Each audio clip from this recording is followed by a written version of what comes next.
Hello. Good morning. Hello. How are you? Good. Can we kindly get everybody who's on the floor to take their seats at the gallery, please? We're just about to start. Everybody who is on the floor, can we kindly take seats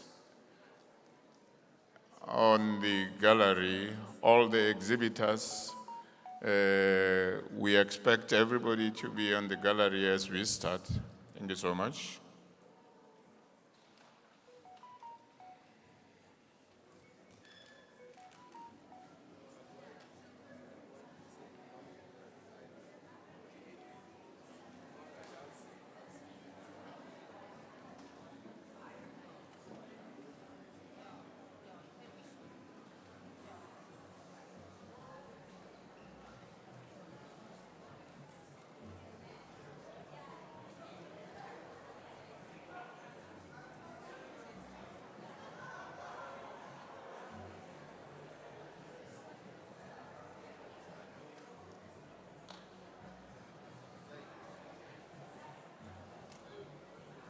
Ken Maritz.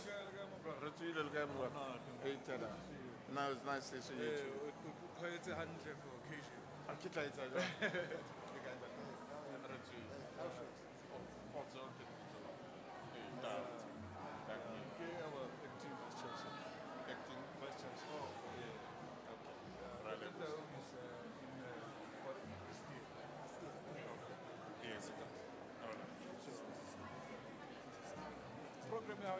Because you give people again at a way.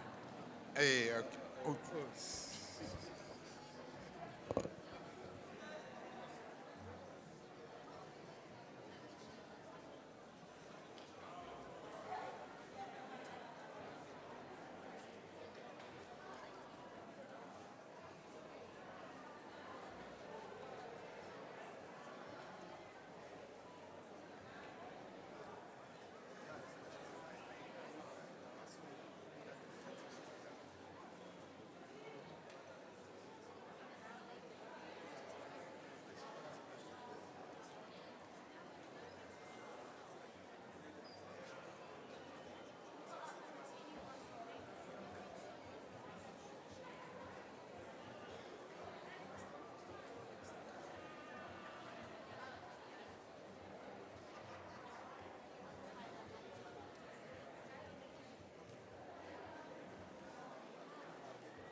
Sisiwe, you were scheduled to speak last.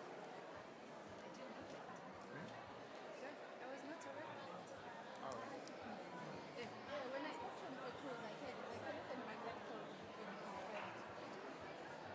I said, I found out yesterday, Kele Airport, Hagi Zakele Lenahan Gomala Pro, who Hunali dinner, and I put on the car.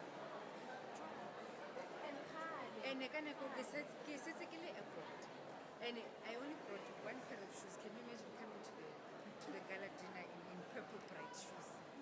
And then, Taba, ke ho bua. Ha ho bue mang mang a emetse a ho emela department. I can only departmental spokesperson, or I must be given the. Let's understand it. So I yeah, but how bue mang mang? Nna ke le fry small fry kwana. Can we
our exhibitors to please take space, to take seat at the gallery.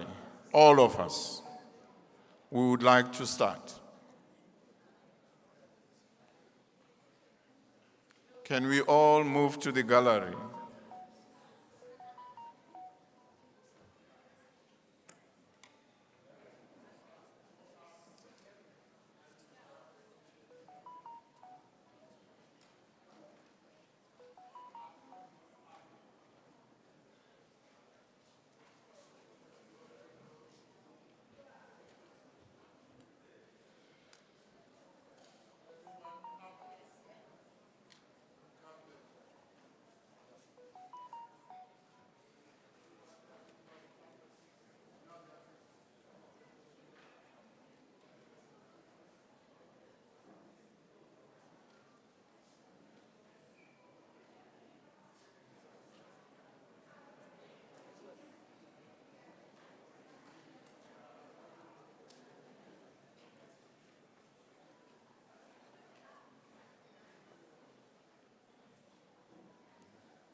I don't like the silence.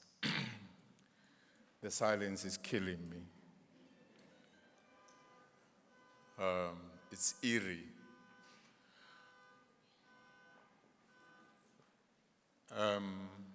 Good morning. Again, good morning, ladies and gentlemen. You look like you're so far, but I guess we have to carry on.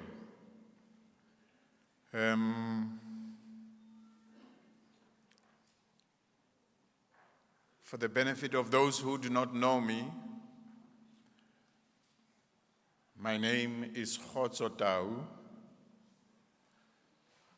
I work for the Department of Economics, Small Business Development, Tourism and Environmental Affairs. And for the comfort of those who do know me, I have been given the responsibility this morning to facilitate a program which makes history.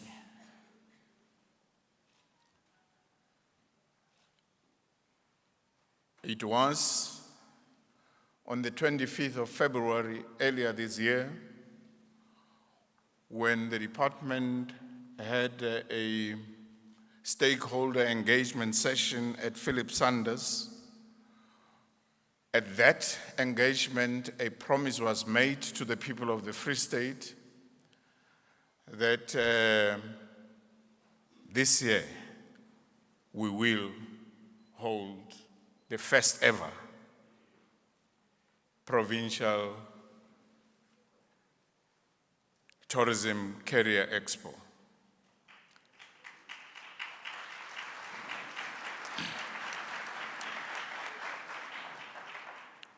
Around March,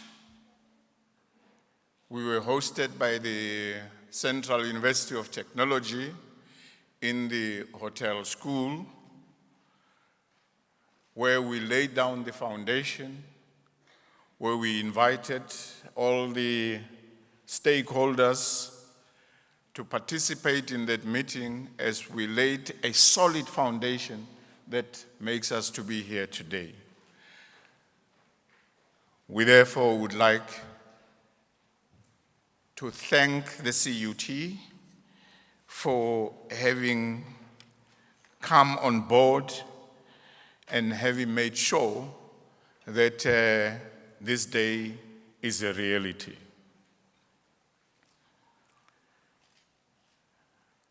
I am just asked to do a program, not to make speeches. So I will try and stick to my role. At this point in time, because we are here at the Central University of Technology in Bloemfontein, we would like to request the acting VC, Professor Alfred Ngawi, to come over to the podium and to be able to welcome everybody who is here today in order to set the processes in motion. Professor, please join me to welcome the Prof on stage. A big round of applause.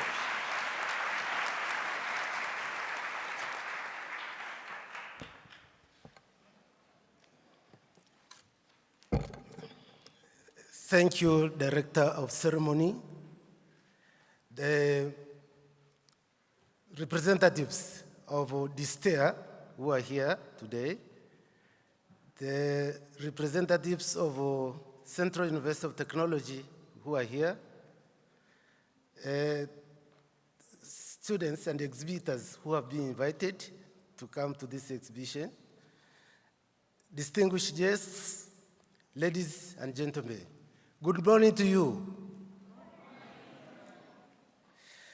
A very warm welcome goes to participants in this Provincial Tourism Career Expo taking place at the Central University of Technology, Free State. We are delighted to welcome learners, students, academics, and small businesses, especially those who for years have been marginalized in taking their rightful place in this sector. There is a reason for us to have this platform this morning so that we expose them to the industry and promote access to opportunities in the sector. I offer my most cordial greetings to those watching visually from the comfort of their spaces and showing their support for this initiative. We learn that planning together and investing resources in a collaborative way enables us to examine ways in which our province can tackle the growing demands of tourism and produce the intended outcomes for the industry needs. I take this opportunity to thank our partners for considering CUT as an important partner in tourism. These include the Free State Department of Economic, Small Business Development, Tourism, and Environmental Affairs, fondly known as the STARE. Also, Culture, Arts, Tourism, Hospitality, and Sports Education Training Authority, also known with a long acronym, CATHSETA, and the Department of Tourism and Event Management here at the Central University of Technology, Free State. You all deserve a big round of applause. If you can join me to applaud them, please.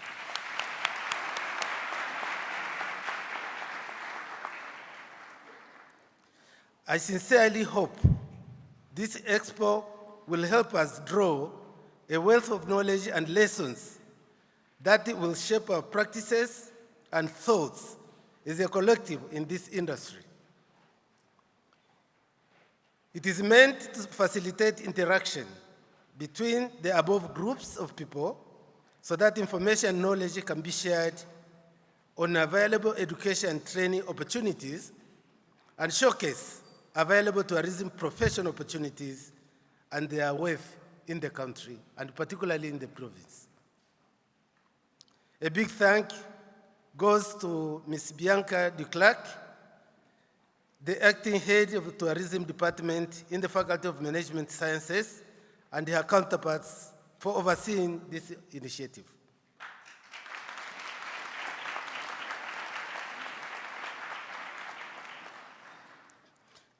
This expo is an important outlet for the university to connect meaningfully with the communities it serves, strengthen the university's ties with its surrounding economic space, and sustain its brand affinity. After all, CUT does not belong to council, it does not belong to management, nor does it belong to any group of students or staff. CUT belongs to the community, and it is a public institution. Program Director, we all know that COVID-19 has changed our worldview, which will never be the same again. My challenge to the exhibitors is how you apply your knowledge to solve post-COVID problems and to reach out to our communities that need much support. In the past, universities were about educating students and producing knowledge, but today, the stakes have changed dramatically. They are no longer simply centers of knowledge production, but they play a critical role in innovation, economic development, and transmission of ideas.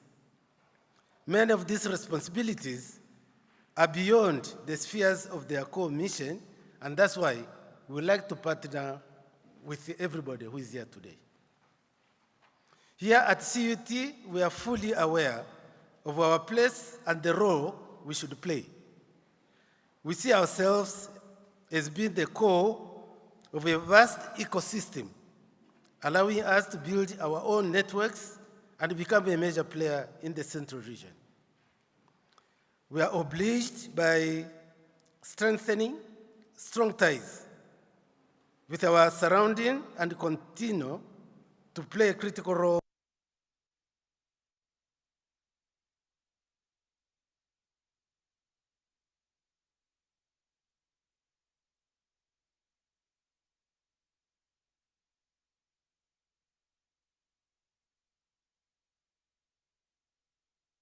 we aspire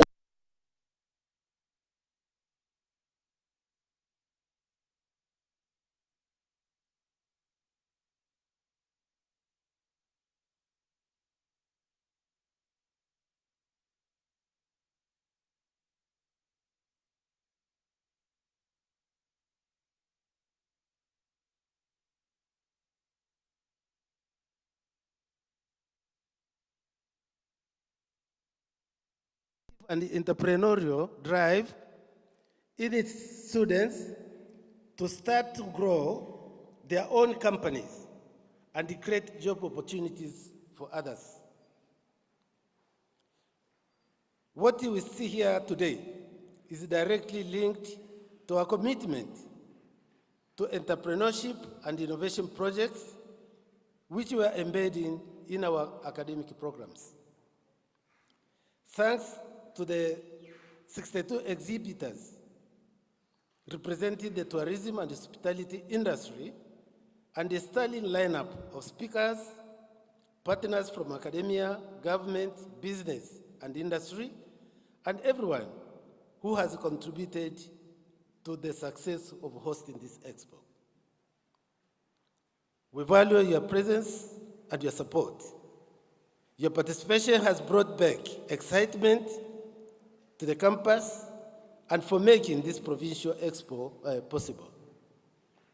I am sure that your participation in this Expo will help us to facilitate and support the development of CUT as an effectively engaged university, an institution that intellectually engages in the topical, regional, and national developmental issues intended to conceive, develop, and deliver innovations and solutions. An institution that develops partnerships, projects for the development of the delivery of these solutions. Thank you for your support in making CUT an important partner in the region. And with this one then, I wish you a successful Expo. Kia leboha.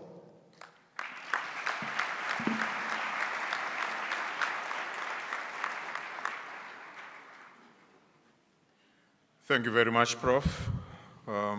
Let's give Prof a very big round of applause once again.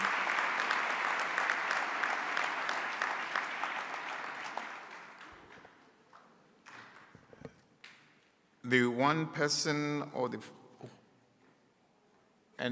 first person, Prof, who raised their hand when the steer put the project on table and the proposal to have the Provincial Tourism Career Expo is Mayor Bianca de Klerk.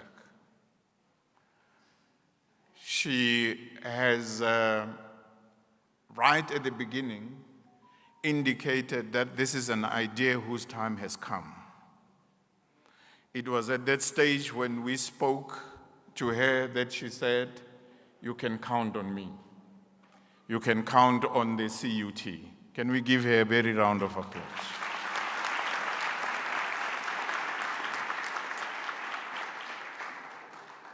Because we walked this journey together, the journey that I call Loop and Fall, where it had all its own issues and challenges. But here we are today. Can I invite Bianca, my partner, my friend, to come to the podium and be able to say a few words in terms of how I created her a problem. Bianca.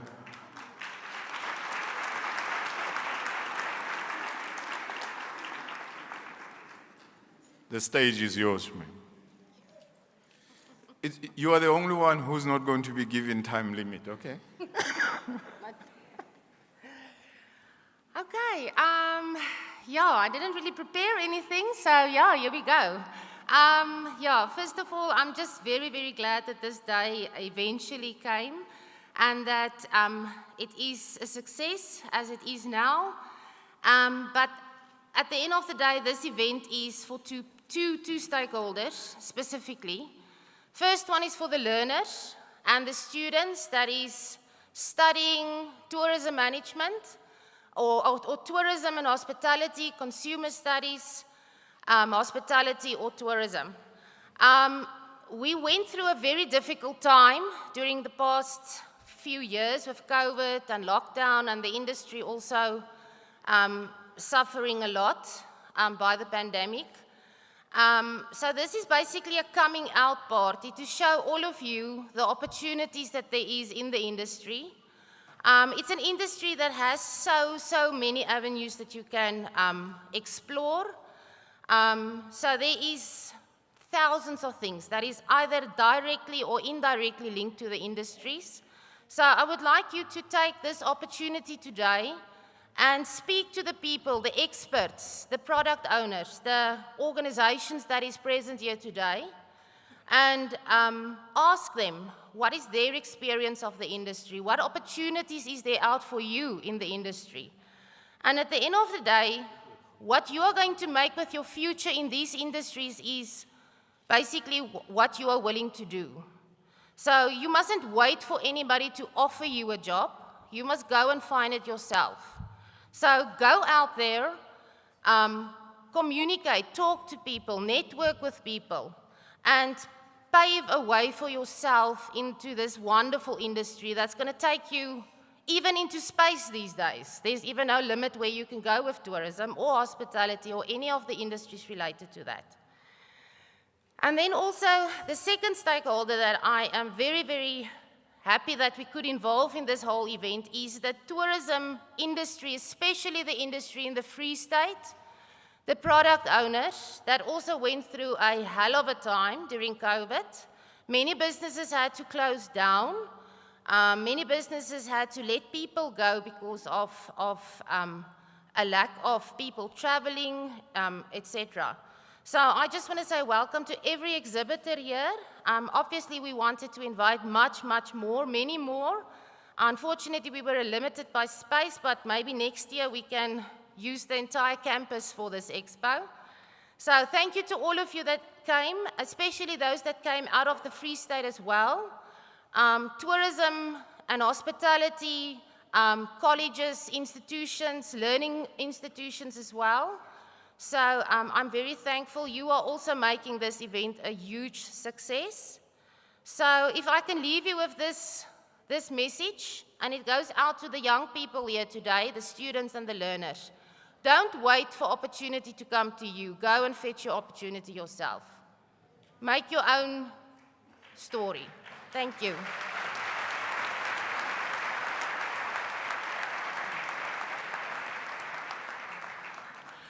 Thank you, Bianca. You didn't say anything about me. But I think we have got that appointment, me and you, after everything, after the dust has settled. It's me and you and only the two of us. Thank you so much for that message.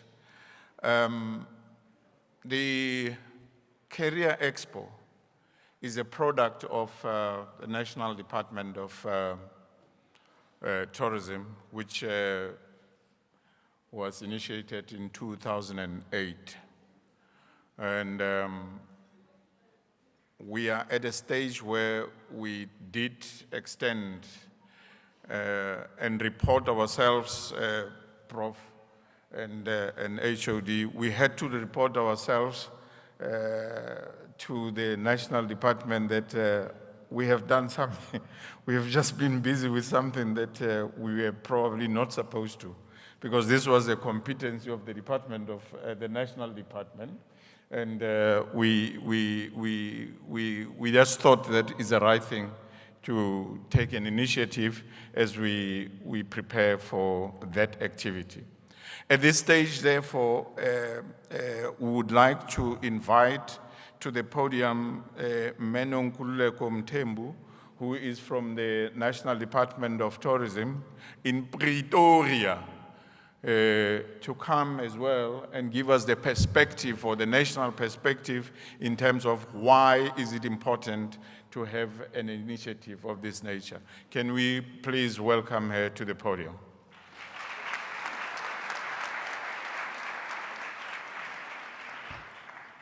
Dumelang. Lekai. When I say tourism, you say we do tourism.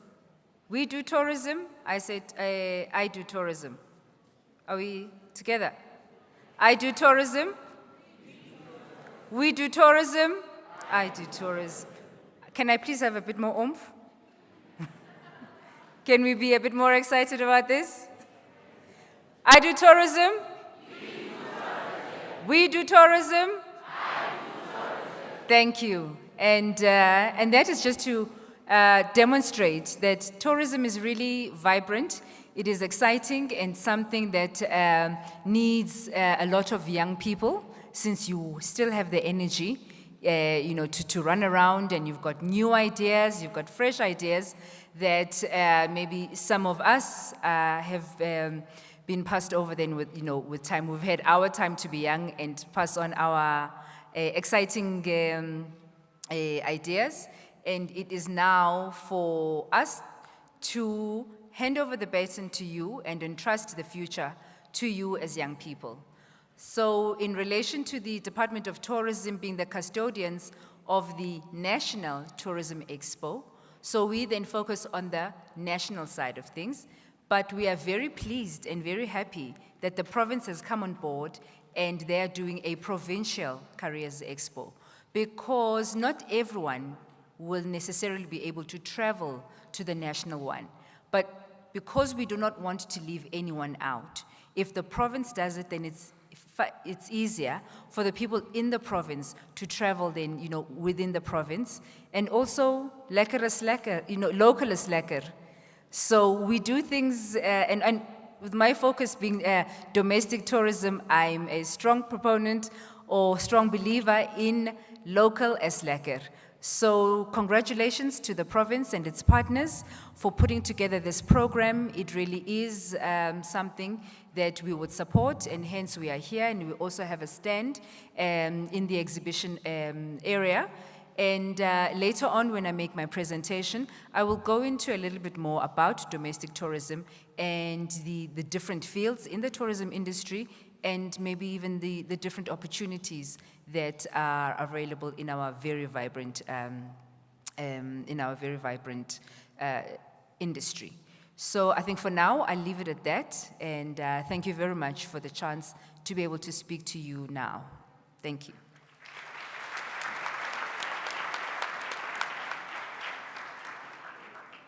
Thank you, Snonkululeko. I guess we are not in trouble with our principals in Pretoria, so we can settle and go ahead with our... Go right ahead. Okay. We are rushing ahead with our program.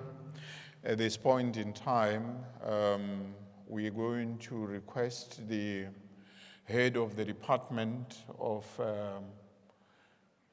Economic, Small Business Development, Tourism and Environmental Affairs. This is the only department with a name, a surname, and another name. So, and at some stage, the HOD decided, hey, can we stick to this tier? Even you, Tauman, Unaluhi, Pazama, so let's make it clean. Let's keep it clean and just this tier. So, ladies and gentlemen, Banabaskolu, Ageli Wine. I have never had such a quiet group of young people. What's wrong? Can we get a feel that we've got young people in this hall?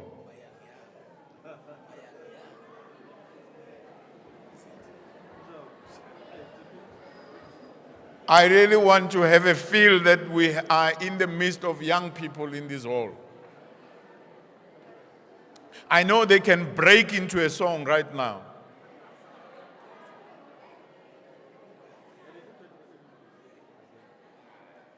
Let's hear that song.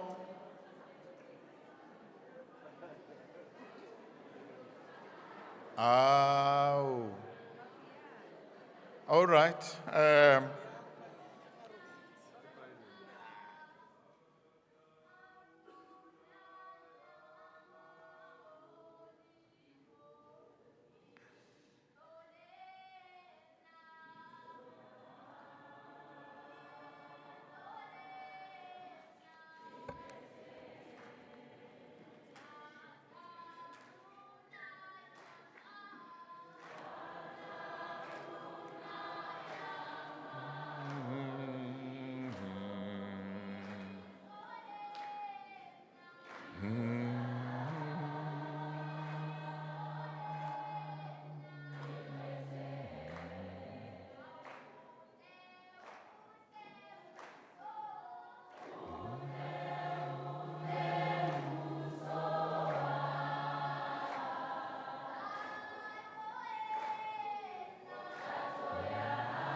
Amen.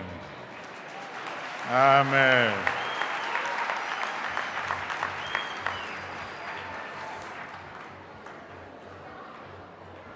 That was wonderful.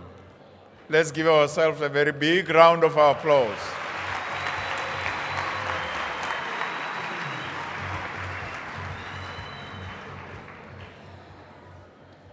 Singing is not necessarily my strongest point. It is for that reason that I always invite other people to sing. But the only time I sang, and I sang successfully, it was when I was in class, and I think it was, we didn't have grades, and we had standard something. And I think it was standard 1 or so. And then, where we used to do mental. You remember that? 2 times 2 is 2. 2 times 3 is 6, something like that. And the teacher would then stand there. Every morning we have to religiously go through this process. 2 times 2 is 2. 2 times 3 is 6. So the likes of me, who were not necessarily so good in figures as well, would then ordinarily be at the back, and then when the other kids are saying 2 times 2 is 2, 2 times 2. And then it felt like we were singing, and that's probably why I ended up in communications and not in sciences, because it was a very big, difficult exercise. But we are at a stage where we're going to invite the HOD of Distia, Dr. Mbulelo Nokweku, to give us an address as we move towards ensuring that this function has officially begun. Dr. Nokweku, please, the stage is yours.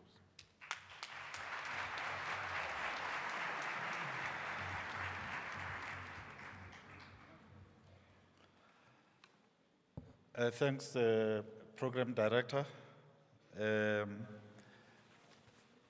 Let me first, as I did yesterday, dispense with certain elements of protocol, and first start by acknowledging the learners who are here, because this is about you, your educators,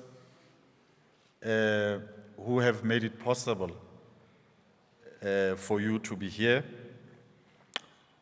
And let me acknowledge the MEC of this long-named department, MEC Mohale. In his absentia, he's engaged elsewhere, but he sends his best wishes, Prof. Ngowi. I think I'm no longer a visitor now here, Prof. I feel very welcome. The CEO of the Free State Gambling, Liquor, Tourism Authority, Date Kennedy Chabe, who's here. One of the board members responsible for tourism marketing, Date Rad. Thank you for being here. Colleagues from the National Department of Tourism, colleagues from CATHSITA, officials from Distia who are participating in making all these arrangements, our colleagues from Teo TVET,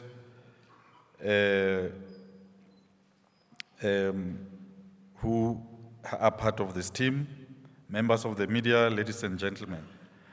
I didn't prepare a speech, save to indicate that these 2 days of hosting the Provincial Tourism Careers Expo will remain a very important day in the history of the tourism sector in the Free State, because we are doing this for the first time this year. And the support that we have received from the Department of Education, our colleagues from the Central University of Technology, Moteo TVET, CATHSITA, the National Department of Tourism, has been quite immense. We have decided to do this event realizing that not all learners with potential and interest in tourism and hospitality industry are able to make it to the annual National Tourism Careers Expo. And we then decided to have our own in the province as part of the build-up to the expo that's going to be in Gauteng later this year. A program director, from what I've seen yesterday, I think the competition that we had yesterday was divided into 3 categories: public speaking by tourism learners, cooking or baking by hospitality learners, and the 3rd category was development of unique products by consumer studies students. At the gala dinner yesterday that we held at one of our newest facilities here in the province, which is the Artisans Academy, we were able to award winners in all of these 3 categories. And the winners in those categories will be supported by the department to then participate at the national event. And I must tell you, those of you who were not there last night, that we have skills in this province, and we can already see that the future is bright for these learners. I was saying yesterday when I was talking to the colleagues that the tourism sector and the whole tourism ecosystem, as we know, was hit hard by the hard lockdowns in 2020.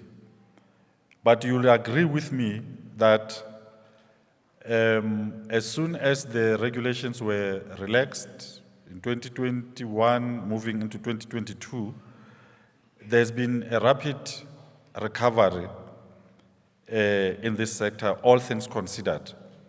And I was saying to the program director here yesterday that had the international travel regulations been relaxed much faster in the late 2020, we would have seen even a much better recovery in this sector. So, and that's why I think that it's important to make sure that we do what we need to do to make sure that this sector recovers. Yesterday we had a very nice dinner at Motel Tivet, as I said, and the whole package was organized by hospitality students, and I could see that the future is bright. I enjoyed myself there, Mr. Tawu. I think you might have enjoyed yourself too. But the hotel school also here at CUT, Prof, we have been here, I don't know how many times. I think I'm going to be your permanent guest because the service that we get there is quite great. So, Program Director, to ensure that we tick all the boxes, I think I need to mention that the department commissioned the Free State Tourism Sector Strategy, building from the National Tourism Sector Strategy for 2020-2030, which will be our blueprint towards the total recovery of this sector. This strategy that we have canvassed and that we continue to canvass with a number of stakeholders is a product of a broad consultation with sector stakeholders. And what we have picked up is that there are deep fault lines in terms of collaborations and partnerships of different role players, which is why what you see us doing now is part of closing those gaps. We have stakeholders in private sector, we have stakeholders in academia, we have product owners. All those various stakeholders we must be able to find a way of coming together to make sure that we support the reconstruction and the recovery of this sector. According to this structure, this strategy, emphasis should be placed on strong collaborative relationship throughout the tourism sector value chain, which will include, amongst others, gaming, lotteries, hospitality, sport and recreation, tourism, and travel services, wildlife, and many other subsectors of this sector. Now, today, as we are going to be going into these exhibitions that are in front of us, I hope that as learners we will be able to glean some information that will assist you to make career choices within the broader tourism ecosystem, and it will assist you, hopefully, to start planning for your future. Program Director, let me conclude by saying that I also want to particularly congratulate the Provincial Tourism Careers Expo 2022 organizing team. Because I know it was a multi-stakeholder team, and I want to call them trailblazers because we were just trying this thing to see if it will happen, and it will have the impact that we were hoping it will have. And colleagues from various districts in the Department of Education spent sleepless nights to make sure that all learners that are here were able to make it here safely and on time. And I want to take off my hat to our colleagues there. But other stakeholders as well, as I said in my opening remarks, colleagues from Moteo TVET, CUT, and the department, you have done a great job.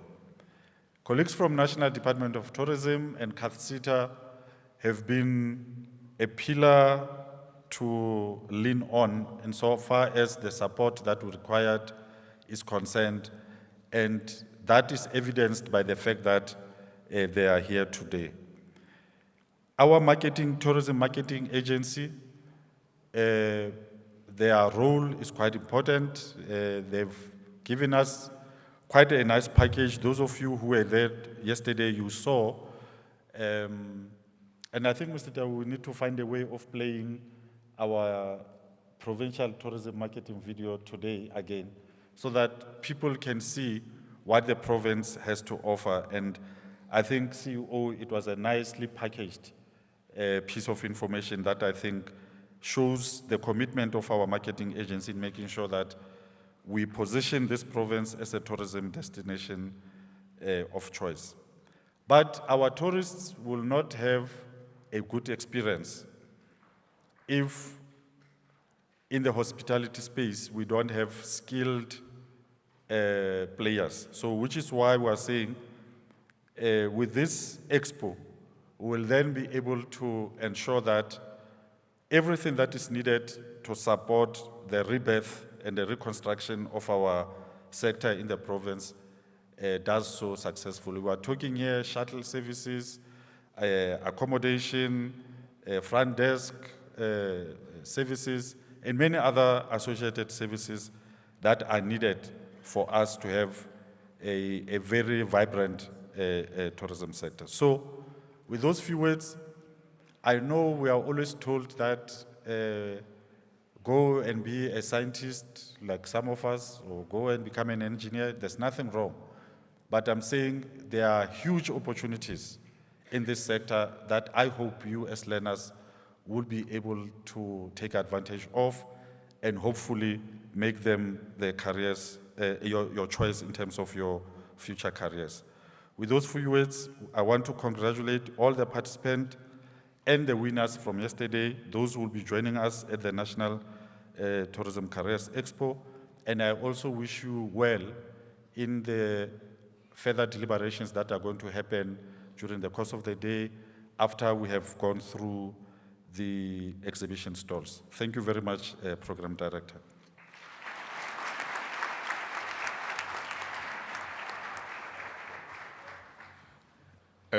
Thank you so much, HOD. It looks like I still have my job, for now at least. I'm still safe. The HOD has made a very important issue around collaboration, partnerships, and the likes. That reminds me of when I'm looking at these young people here, I would imagine that before they leave here, those who come from Forestburg would have known those who come from Ladybrand. Those who come from Ladybrand would have known those who come from Clocolan, and so on and so on. Because sometimes we take things for granted. I'm aware, Prof, of a situation where people worked together for a very long time. And for some reason of knowing each other for that time, people kept on calling each other homeboy. Hey, homeboy, how are you, homeboy? You know, and then it was homeboy, homeboy. And then come the end of the year when they are going home, when the factories and mines and everything else close, it's time to go home, still room. Then this other chaps were like, hey, homeboy, hana haiki guy homeboy. You know, it's your homeboy, but you still have to find out urna haiki guy. I think we have done pretty well with regard to our own schedule.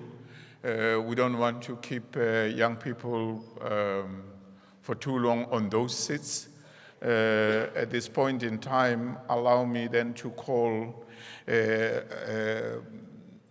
Rath, who is a member of the board, to come and give us a vote of thanks as we close the first official process or program of today, Ndati Rath.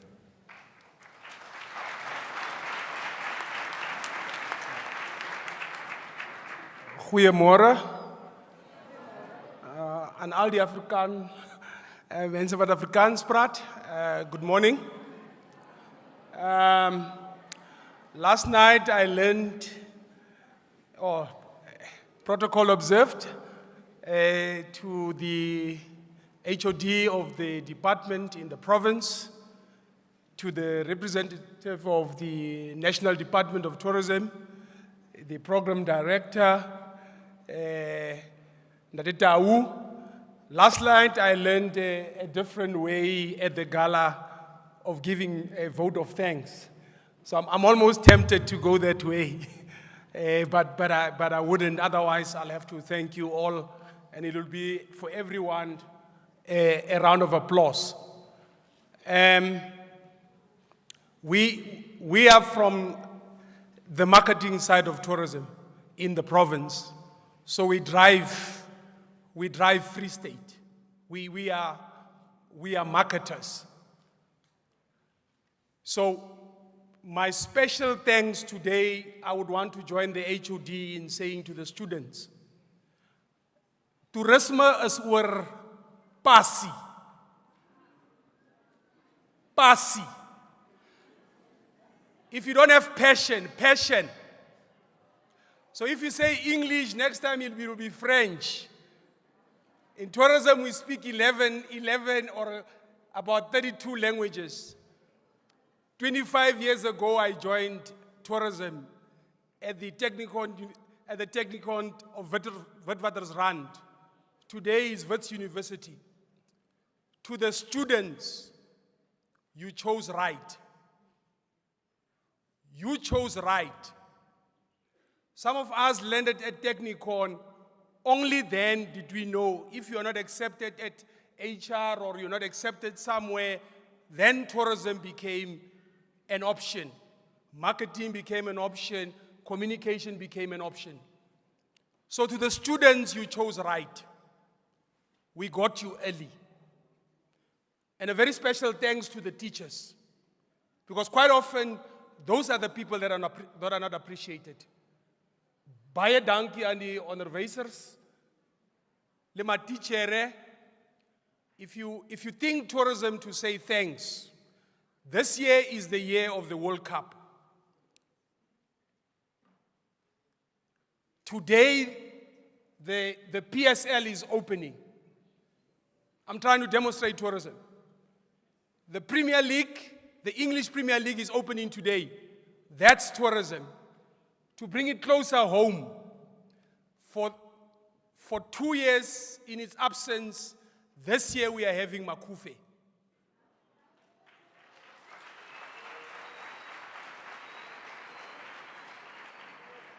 So to the stakeholders who are here today, thank you very much for demonstrating. And like I said, my focus is really on the teachers and the students. And the student, as a baie lang pad, so loop mooi. Sama hantle. To the students, samang hantle.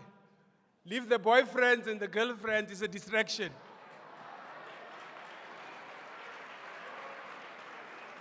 So mooi loop. Mooi loop. Mooi loop. As I conclude in my giving thanks to the organizers of the Expo, thank you very much for a wonderful. We know the conditions. It is very difficult when you're starting to, and when it's groundbreaking. When it's a first, it's always difficult that you can set up in the way you set up. Thank you very much. Congratulations and good luck. I thank you.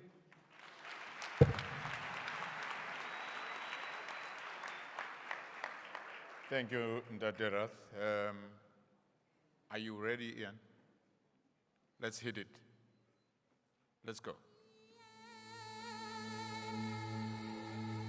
It is the natural state of every man.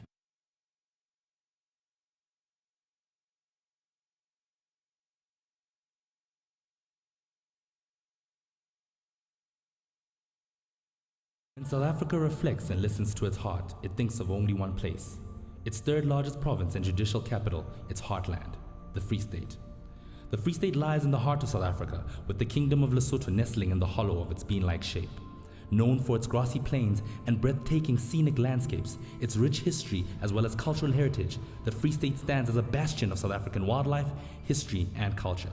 And there is no better way to see it than through the province's Big Five holiday routes. Whilst visiting the Free State, you are welcomed by its people, the Basotho. And no more is the culture of the Sotho people displayed for visitors more prominently than in the Basotho Cultural Village in the Golden Gate National Park, where here one can see how the people lived in the 16th century, carrying out everyday activities of the time and capturing the history that has maintained the culture through centuries.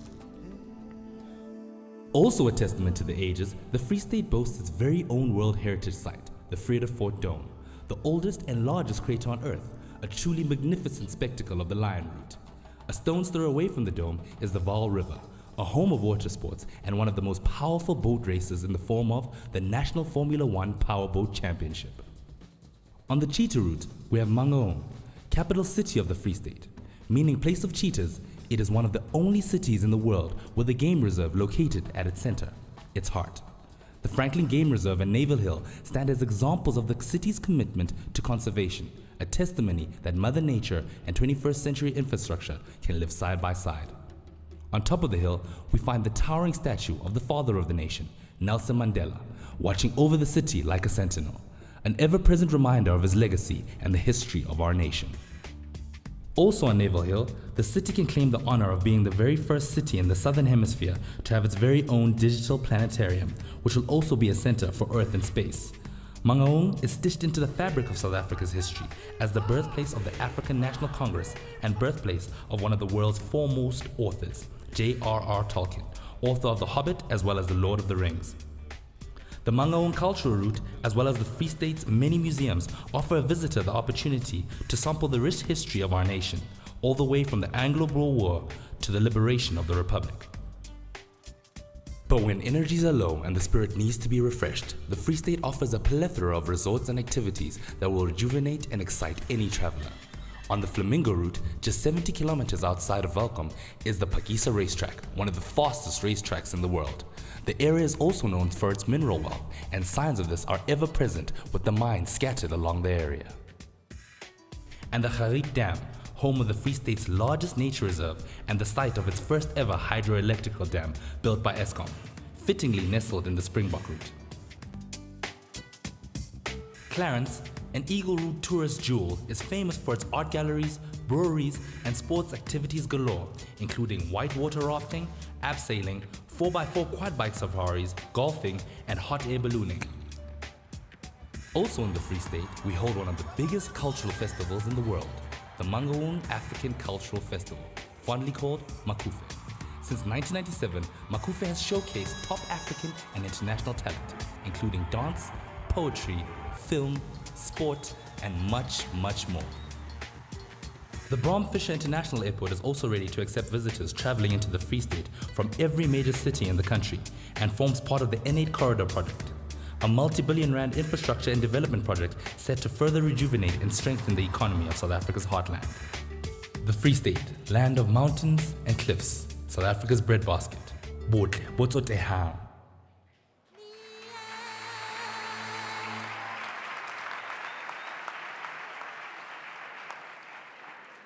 As we close, HOD, you probably would know that the Fridays in the area or in the unit that I work for has been declared Tourism Fridays. That because our understanding is that we cannot speak with confidence about tourism if we do not do tourism. And we therefore have made a commitment that all these Tourism Fridays will then be extended to all the teachers who are teaching tourism in all schools. We are going to arrange with the Department of Education to make sure that at times that is possible, then we can take our teachers around the Free State who are teaching tourism so that they can have a sense and appeal and appreciation of tourism.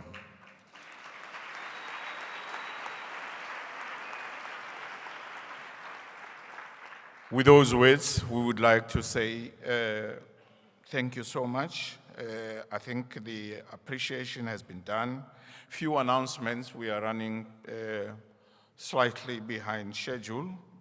What we're going to do now, we're going to ask Bianca to lead and your team to lead the executives through the stalls.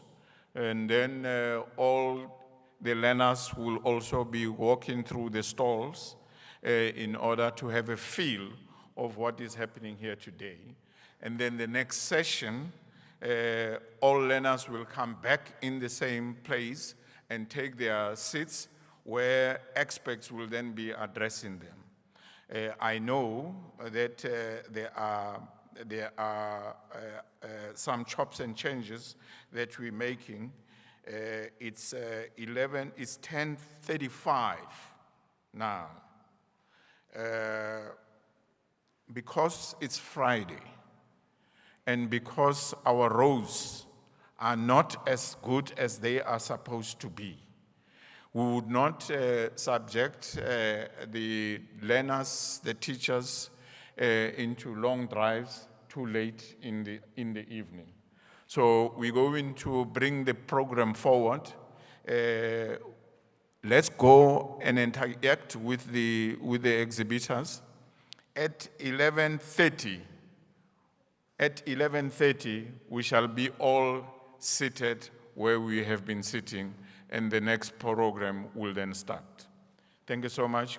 Bianca, can you then lead the VC, the acting VC, the HOD, and the CEO to walk through?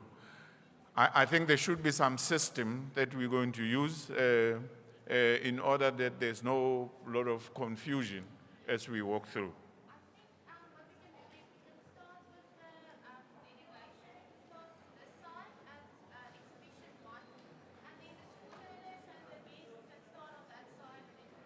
Okay. All right. We're giving the exhibitors a chance to go back to their exhibition booths so that we can then start. We will start from my left, and then learners, whoever, OCD and everybody else, wherever you are, in a way that you have arranged, can then the learners start from the other side. And then by 11:30, everybody else should be seated. Thank you so much. Let's give ourselves a big round of applause.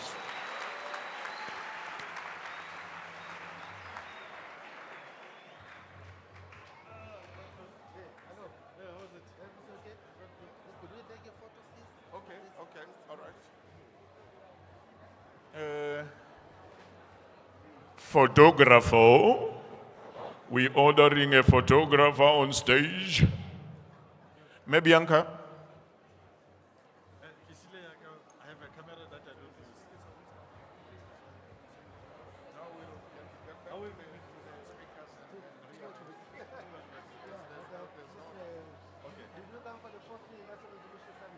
No, I was out of the province. Okay. How are you? Met you already, not met you already.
Hello?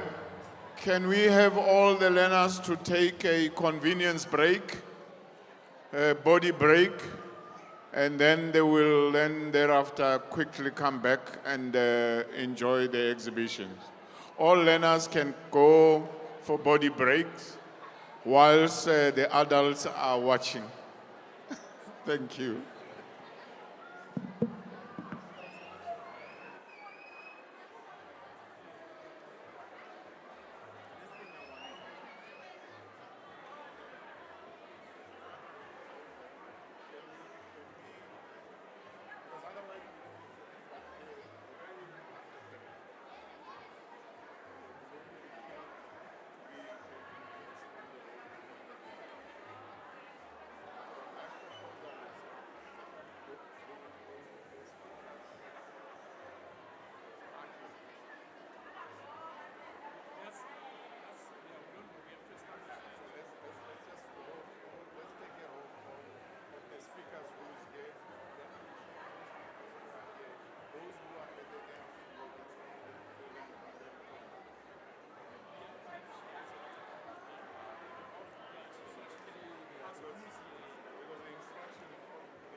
say you are MC. I was not. You're not wrong. It's not wrong.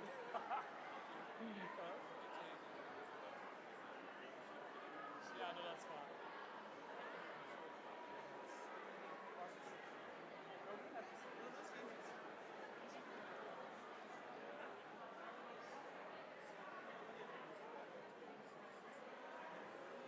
Yes.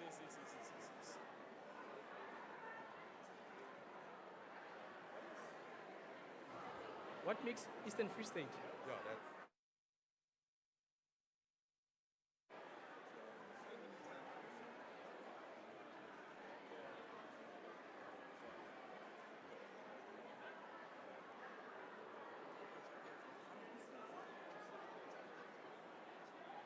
Oh, there she is. I was just about to say I'm meeting one person. Not a problem. You're more than welcome to take it.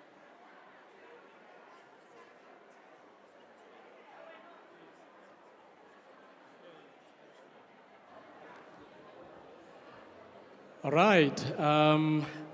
I think we can start. Dumelang.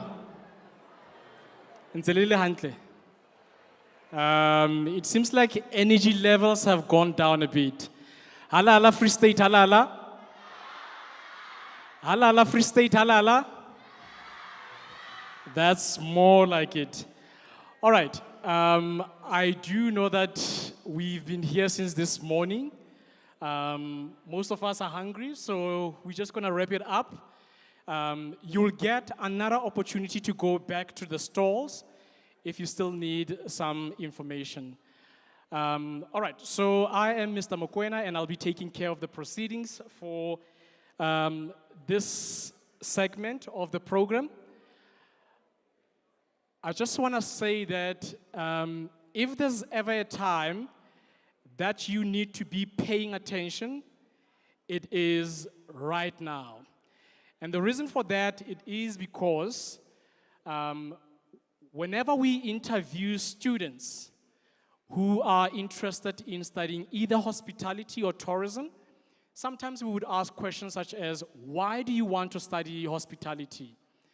Some of the answers that I can remember: I want to study hospitality because I want to help people who are sick.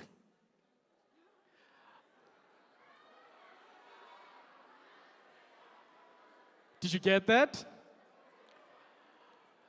So it's very important that you pay attention so that you at least have an understanding as to what you're getting yourself into. Or for instance, why do you want to study tourism? I want to travel. All right? So this afternoon, we have lined up a few people who are going to address you. And to my guess, I'm going to be strict on time. They've been allocated 10 minutes each, so we're going to be very strict on time. So it's very important that you pay attention to everything that they're going to be saying to you this evening. And then, of course, I will not be doing this by myself. I have a colleague of mine, Dr. Pruos, who will also be assisting in terms of the program. All right, without wasting any of time, I think we're going to get straight into it. The first topic that we want to talk about is in relation to tour guiding as well as tour operators. Not sure how many of you are interested in tour operators. This is one that needs people who are really well-spoken. You need to have a good public speaking abilities. In fact, yesterday we have a student, or learner rather, who won a speaking competition. So if you are one of those learners, this is definitely a career for you. Yeah, you can clap for her.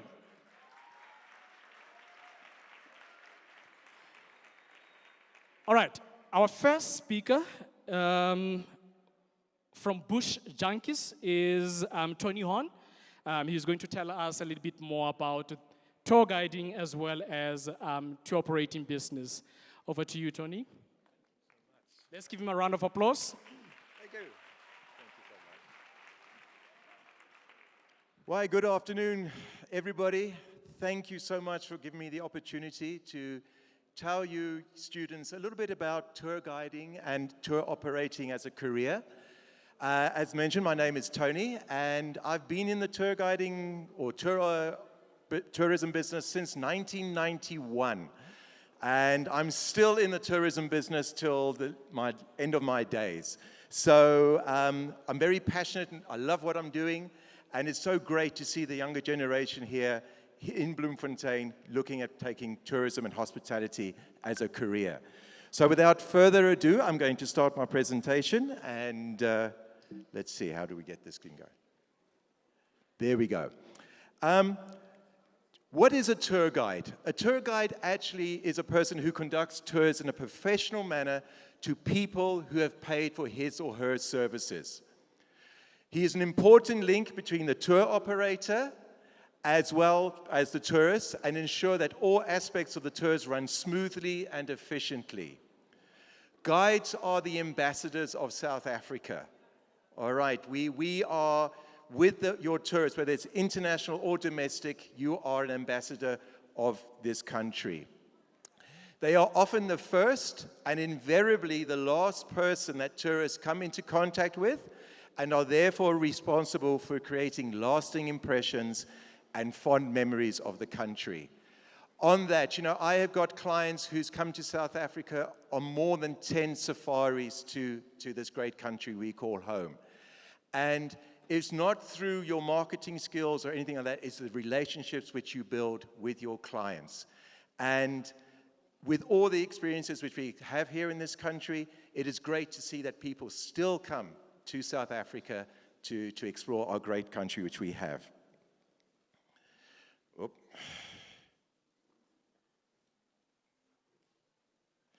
Okay.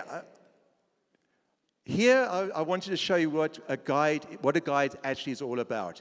While conducting a tour, you must be attentive to your client's needs and requirements. You must ensure that the tour itinerary is adhered to.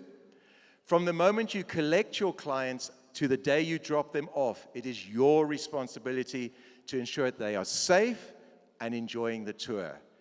Often people think that a tour guide's job is so easy. You're just going to go and sit in 5-star hotels, drinking a glass of wine or something like that. It is not the case. Your clients are your first responsibility.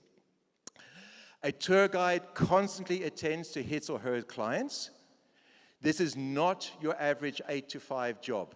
You're up very early, going out on a game drive, right through till late at night if you're hosting your clients at dinner. Your attitude is professional, your appearance is impeccable, and you must be enthusiastic in your work. So often people have this thing which we call burnout. They've done the tours so many times that they're not really enthusiastic in what they're doing. You must keep that enthusiastic fire going all the time. All right. Something which I firmly believe in as well is that you do not enforce your political or religious beliefs while you're on tour. You keep that to yourself. You do not say that political party A are the best party or this religion is not the best religion. So you do not enforce those type of things whilst you're on tour. And finally as well, you must also do not expect to get a good tip, a gratuity at the end of your trip. All right, that gratuity or tip is earned, not just expected. Everybody thinks if they're going to have American clients, they're going to get a good tip at the end of the tour. If they want to give you a tip, then so be it, but otherwise you just have a great experience with your tourists. What categories of guiding is available? I myself am a national tour guide, so that means that I can take tours throughout all 9 provinces of South Africa. You've got your site guides. A site guide is a person who predominantly stays in one area. For example, let's call it Bloemfontein, and you take guests out on a Bloemfontein city tour, which could incorporate Batu, Vaihoek, the National Women's War Memorial, the botanical gardens, etc. So a site guide is specific to a certain geographical area. The next type of guides we get is a provincial guide, and as we say there, they are qualified to take tourists in a certain province or 2 provinces. For example, you could be a provincial guide for the Free State and Northwest Province, or Free State and Gauteng. And then, of course, you get a national guide, and that's what I do, where you are permitted to conduct tours throughout all the provinces of South Africa. One thing with being a guide, ladies and gents, is that as well, you're always learning on this job. So what I would recommend that if you are doing a tour to an area which you do not know very well, I would certainly recommend that you do a pre-inspection of the sites, of the areas, and get your knowledge up to straight fact before you go and conduct that tour itself. Okay, what must I do to become a tourist guide? Well, if a simple person like me can become a tourist guide, I think anybody could become a tourist guide. You have to have an NQF, either a level 2 or a level 4. Level 2 is for site guides. Level 4 is for provincial and national guiding. You must be going through an accredited training center, through a CACITA training center. There is a couple of the providers which I've put on my thing, academy here. What I have also found out that there's another company right here as well called STED, and I would certainly recommend that if you would like to become a tour guide, to go and speak to those gentlemen to find how you can get accredited. The course is you can either do face-to-face or you can do over the internet. And it's very interesting, and you're going to learn many diverse things on the courses, from setting up itineraries to budgeting to routes and everything like that. So it's very important that you must become accredited. We are becoming a lot more harder on tour operating companies which do not use a registered tour guide. If you are not a registered tour guide, there could be consequences in the future. The requirements, well, you can see the list there. You must be over 21 years of age. You must be a South African citizen. All the other things, you've got to pay a registration fee every second year. But I also feel as well that to become a tourist guide, which is not mentioned here, you must be passionate in what you are doing. You must love this job. And that's something which you can't learn. It must be within your spirit, in your soul. But as I say, it can be quite easy to become a tourist guide. What is the rewards? This list is too short. For myself, you meet people from all over the world. 70% of my clientele are international. The remaining 30 is domestic. And I've got clients from Iceland to New Zealand to America to Europe to South America.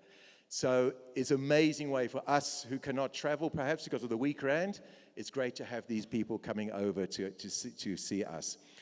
You also get to travel to amazing destinations. Guys, we've got a great country. We really do. South Africa has got everything which will satisfy everybody. As I mentioned earlier, you are constantly learning history, culture, geography, geology, anthropology, ornithology. Those are just a few of the topics which I touch on, and the list goes on. And, you know, you always can get more material from the internet, read books, listen to good documentaries on television. So, you know, you can always keep yourself up to date with the latest trends and what's happening. You are your own boss. Come on, who would like to not work in an office where you've got a boss on your back all the time? When you're out on the road, you are the boss. You are doing the itinerary. You are doing everything. So it's great. You know, you don't have that situation of being looked on. And of course, another thing which I feel as well is that you are never bored, because you're either doing Table Mountain one day, or you're in the Kruger National Park, the Drakensberg. It's such an exciting job to be out in, you know. So I must say, if you are married, it can sometimes be a problem because you're away from home a lot. So the wife or the husband will wonder where you are all the time. But the rewards are absolutely fantastic. All right, now, I've just been asked as well to touch a little bit on the tour operator. I know we've got some fantastic tour operators here within the exhibition here, and I know they'll give you more information as well. I have more or less stepped into becoming a tour operator as well, because a tour operator, what does he do or she does? You're setting up the itineraries, you're setting up the budgets, you're booking the accommodation, you are checking out the various accommodation, where we're going to have meals, and so forth. So you are really a combination. A tour guide has one foot being a tour operator as well. I'm a one-man band, and so I've got my little laptop. and I answer the emails, do the bookings. This morning, for example, I was with Sand Parks making bookings for a tour, which I'm doing in October. So I'm doing that side of the operation as well. So a tour operator is just a couple of these things, visiting resorts to ascertain accommodation, quality and suitability, liaising with coach operators, airlines, hoteliers, and resort representatives, agreeing services levels, contracts, you've got your STO rates, everything like that, customers' names. One thing's important as well is dietary requirements, ladies and gents. Whether it's religious or health reasons, you must find out as well before you go on tour. Customer feedback, market research, producing brochures, pricing, various attractions which we can add onto your itineraries. So the list of a tour operator is really unending. And the tour guide works very closely with a tour operator. Your skills, which I think if you want to become a tour operator, you must have obviously an interest in travel, knowledge, especially of your country. Guys, please get out there and learn about South Africa. That we're not just Joburg or Cape Town or Durban. There's a lot between those borders, all right? So get to know your country. Interpersonal skills, because you'll be dealing with a lot of people, communication, customer service skills, organizational skills, IT skills, which is something which I'm a little bit weak on, commercial awareness, and good time management skills. That's very important, the last one. We don't believe in African time. If you're landing, your plane has got to be there, your tour guide has got to be there ready for your clients. All right. So that's some of the skills for being a tour operator. All right, guys, then finally is my contact details. My company, as I say, is called Bush Junkie Safaris, and I'm here based in Bloemfontein, and enjoy what I'm doing. I've also put the contact details of our provincial registrar for those who are keen in becoming a tour guide. Please contact Mr. Liu, and he can advise you and give you more information on what you like to become a tour guide. Anyway, but otherwise, good luck, everybody. Thank you for everyone for these exhibitions, and let's hope we have this more often. Thank you so much.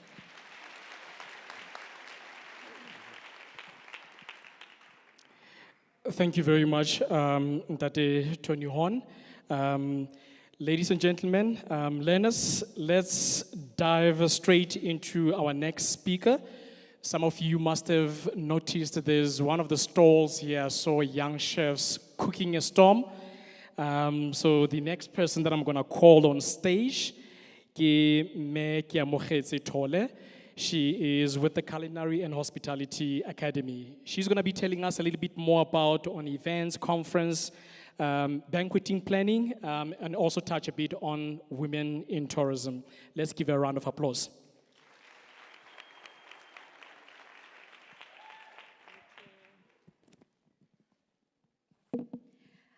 Good afternoon, ladies and gentlemen. To our esteemed guests, the Provincial Office of Tourism, the Central University of Technology, Mutewa TVET College, and to our special VIPs, the scholars, welcome to this beautiful exhibition. I trust that you all got all the information that you need to help you make the right choice for your career, and that you're excited to be part of this awesome and memorable occasion. I'm standing here with two hats. I am representing the Women in Tourism Free State. I stand as the secretary for the provincial chapter, and I'm also the founder and director of Culinary and Hospitality Academy. We are one of 3 schools here in the Free State. I've got my colleague here, Mr. Leslie Jacobs, Chef Leslie from FBI Chefs Academy as well. I'll be basically taking you through what Women in Tourism is about and why this initiative was started by the National Department of Tourism. Tourism is a very big industry, and with this industry, we wanted to give light and opportunity to young women, that are in the industry that need opportunities for empowerment, for training, for networking. And we believed that, or through National Department of Tourism, we believed such a platform will create, the opportunity for them to be able to come together and share in the knowledge and skills, and also for bigger corporates to also identify and see who in the industry of tourism that are women are able to be propelled to another level. Women in Tourism started in 2013, and with this initiative, we've been able to have chapters across the country. These chapters are very active. We've been very lucky to also have opportunities of training. I myself have gone through a very nice program through McGerald's and Nedbank, where we were taking through the various aspects of, how to run a business and how to be able to see and find opportunities that are available for us within the tourism network. As you would all know, tourism is a very, very broad industry and sector. We have very many subsectors. You would find your ecotourism, you would find your sports tourism, culinary tourism, hospitality tourism. Mr. Tony just mentioned that, you need to have knowledge and skills and passion when you get into this industry, because you come across long hours, you come across clients that are very difficult, you come across language barriers as well. And the whole purpose of having a chapter like Women in Tourism is for us to be able to upskill the women out there to be able to take on and tackle the various challenges that we find in our industry.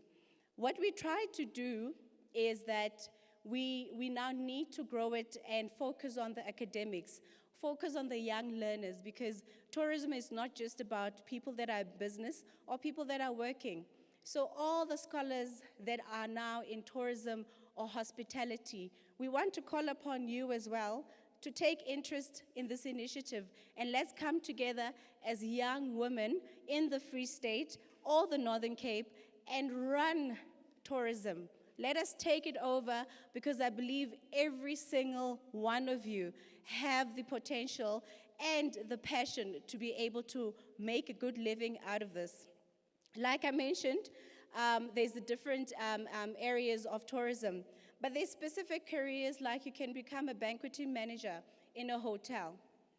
You can also be an event coordinator, a project manager in running very specialized events like that we have today. You create a career out of something that you're passionate about, and you'll never have to work a day in your life. There are opportunities that are there, like working overseas, working at lodges, working at cruise ships. That's what tourism is all about, and that's what we want to encourage you, young learners, the future hotel managers, the future chefs, the future business owners, to make a good choice of a career, and whatever that you choose, you must be very passionate about it. There is no time like now. This is the first of its kind, the Provincial Tourism Career Expo, and each and every one of you, you need to really take charge and be able to live your truth and live your passion. Tourism contributes to one of the biggest contributors to the economy.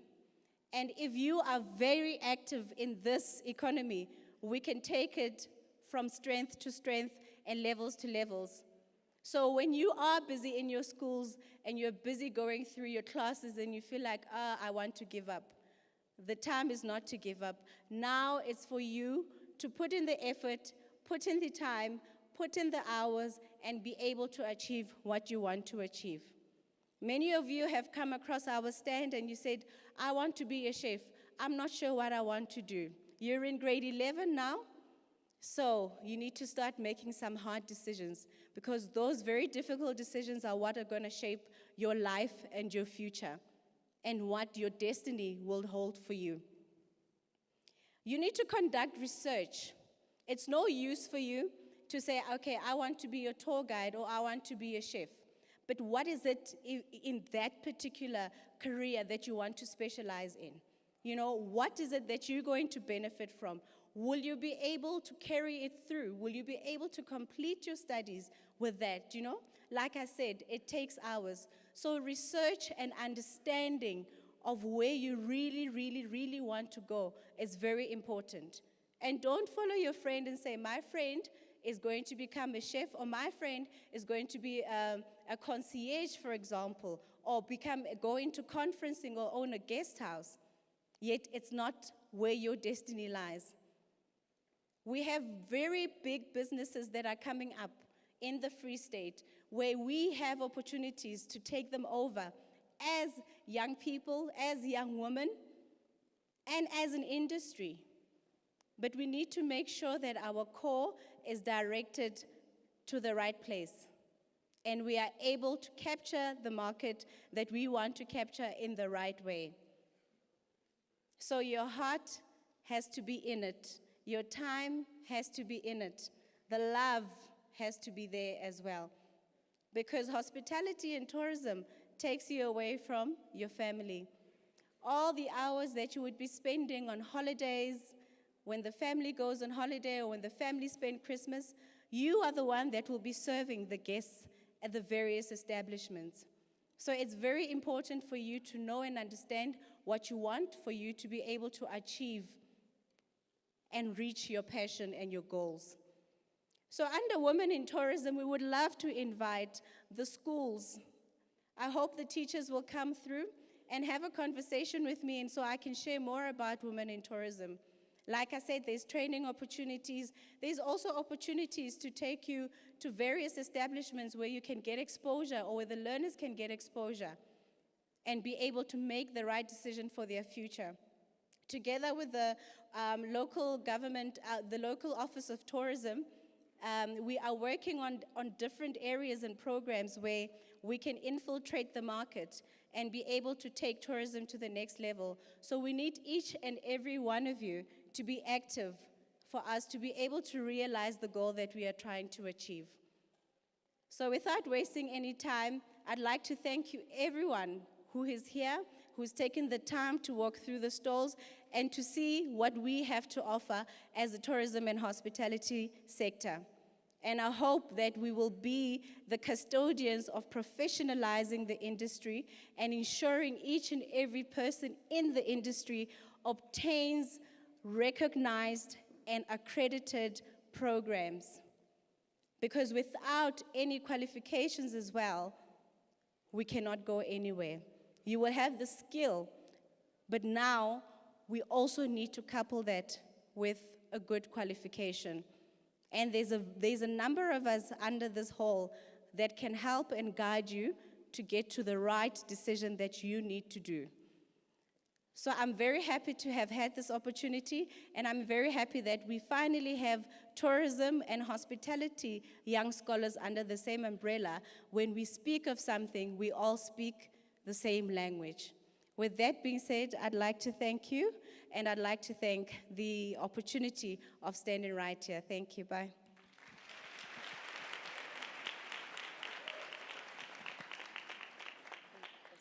Yes. Ke a leboha Methole. Methole, she's got one of the most interesting stories, but I'm not going to waste time on that. But all that I can say is that she decided that she was not going to knock on doors, but rather create her own business. Let's give her a round of applause. Can I just say also that as you walk around all the stores, you remember what she said? Seek for information. While you are doing that, remember to seek for mentorship. Look for mentors, people who can actually guide you in terms of what is it that you want to do. All right, so the next speaker will be touching on adventure tourism. You will remember that Ntate Tony said that he spoke a bit on tour operator. So with tour operations, we have different subcategories, if you like, and our next speaker will be touching on adventure. People who are not afraid of jumping off the bridges and hiking and all of those sorts of things. So let us welcome from Adventure Hiking Club, Guguletu Msali. Let's give a round of applause.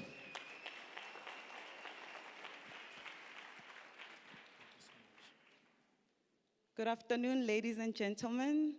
I'd just like to fix that. We are Adventure Camping Club.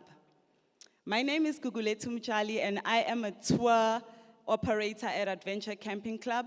So before I introduce who we are, I'd like to thank CUT once again for putting together such an event, along with all the partnerships as well as the stakeholders. You know, when I was your age, I'm talking to the students now, we never had career expos. So we never had guidance as to what careers we wanted to choose. So whatever you got, you didn't get the industry knowledge. So take to heart what's going on here. We all have come together just for you. I'll tell you something about me. When I matriculated in 2002, and after that, I didn't know what to do. So me and my friends decided that we are going to do public relations.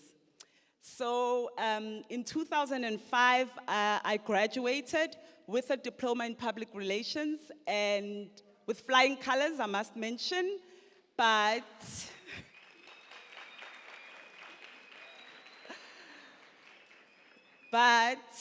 up to this day, I do not understand what a public relations officer does. So that's what happens when intelligence meets unpreparedness. So before I introduce you to who we are, I'd like to show you a snippet of a day at the office for me and what that looks like.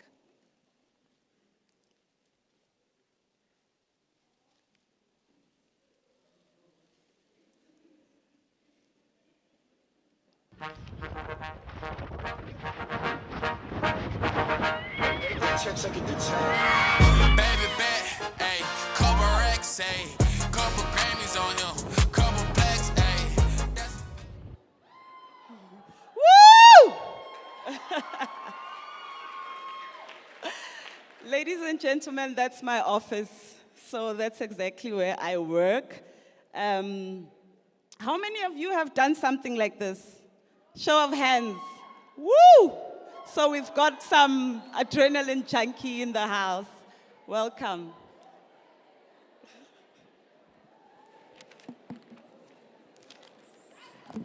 Sorry, ladies and gentlemen, I must make mention of this. This is the most daring thing I've ever had to do, to get on stage in front of cameras like this, so please just bear with me. So, we are Adventure Camping Club, so what we do, we are a travel club, and we want to introduce the extreme side of traveling or holidaying. So we take our clients out into nature, and we let them enjoy what nature has to provide. So we've got two types of adventure packages. We've got soft adventure, which includes glamping. So glamping is a new luxury way of camping. So what it is, it's a 4-star hotel, elevated beds, white linen. You've got your showers in close vicinity. You take away the walls, you put a tent around it, you put it in nature, so you enjoy the best of both worlds if you like to holiday. So some of the activities included there are nature game reserve nature drives. And then we've got hard adventure, which is your ordinary camping. And then some of the activities there include hiking, kloofing, flyboarding, bungee jumping, zip line, and the likes. So I want to tell you, why did we consider a career in adventure as opposed to any other form of tourism? Well, number one, it's fun. And then number two,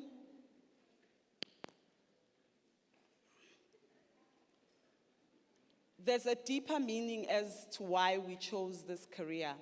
But I need you to participate with me. Let's play a game. Let's go back in time before there were cell phones, before the car was invented before electricity existed. Let's take a trip of what that looks like. So me and you, we've got to plan a trip from Central Bloemfontein to Tabanshu. So how are we going to do that? What is our form of transport? So obviously with no car, that means we are going to walk, or we are going to travel by foot, or we are going to be using animals, depending on how fast we want to travel. Now, how do we navigate? We don't have Google Maps, so how would we navigate ourselves? Obviously, we'd use nature, the sun, the stars, the moon. We'd use trees as reference points, mountains and rivers. Let's now say we need to travel south because Tabansu is south. How would we coordinate ourselves? Let me teach you something today. So if you are facing south or you are traveling south, the sun should rise on your left and set on your right. So you are a human compass. Now that we have our navigation, what would be our form of accommodation? So obviously with no structures built, we would use a cave. That is one of our accommodations, which is a cave close to Lesotho. So we stay there, we take away the tents, and we have the sunrise in our faces as we sleep. What else would be an alternative accommodation if we couldn't find a cave? Surely we must find something in nature and build something of a structure that can protect us from the elements of nature. Now, nowadays we don't have to do that because we have tents that assemble in 2 minutes, and then we've got accommodation that protects us against storms, against the winds, and against mosquitoes. So thanks to the previous guys in adventure tourism for bringing us this convenience and this ease. So that is what our glamping tent would look like. I did mention just take away the walls and put a tent around it, and then we are in nature and we're having our fun. So now as we walk, now that we are walking to Tabansu, obviously we're going to be meeting obstacles, mountains, rivers that we will have to cross. Does that mean we turn back? No. We just need to find ways to get around them, whether we are carrying on and we keep going, we make nature our friend, and then we use whatever we can to get around the mountains, whether we are going up or down. So what I'm illustrating to you here, ladies and gentlemen, is that adventure travel is not new to us. It was the way of life before we had the convenience of technology and innovation and the likes. But what I like, as these guys traveled back in the day, then did they come up with all of these easy things so that it makes it accommodative to the rest of us. I have come to the end of my speech. I'd like to, before I end, we are still here the whole day. I'm giving away 2 adventure experiences with Adventure Camping Club, 1 soft adventure and 1 hard adventure. If you can come and visit our exhibition, the competition still stands for the rest of the day, and then we'll let you know how you can win the prize. Thank you so much, ladies and gentlemen.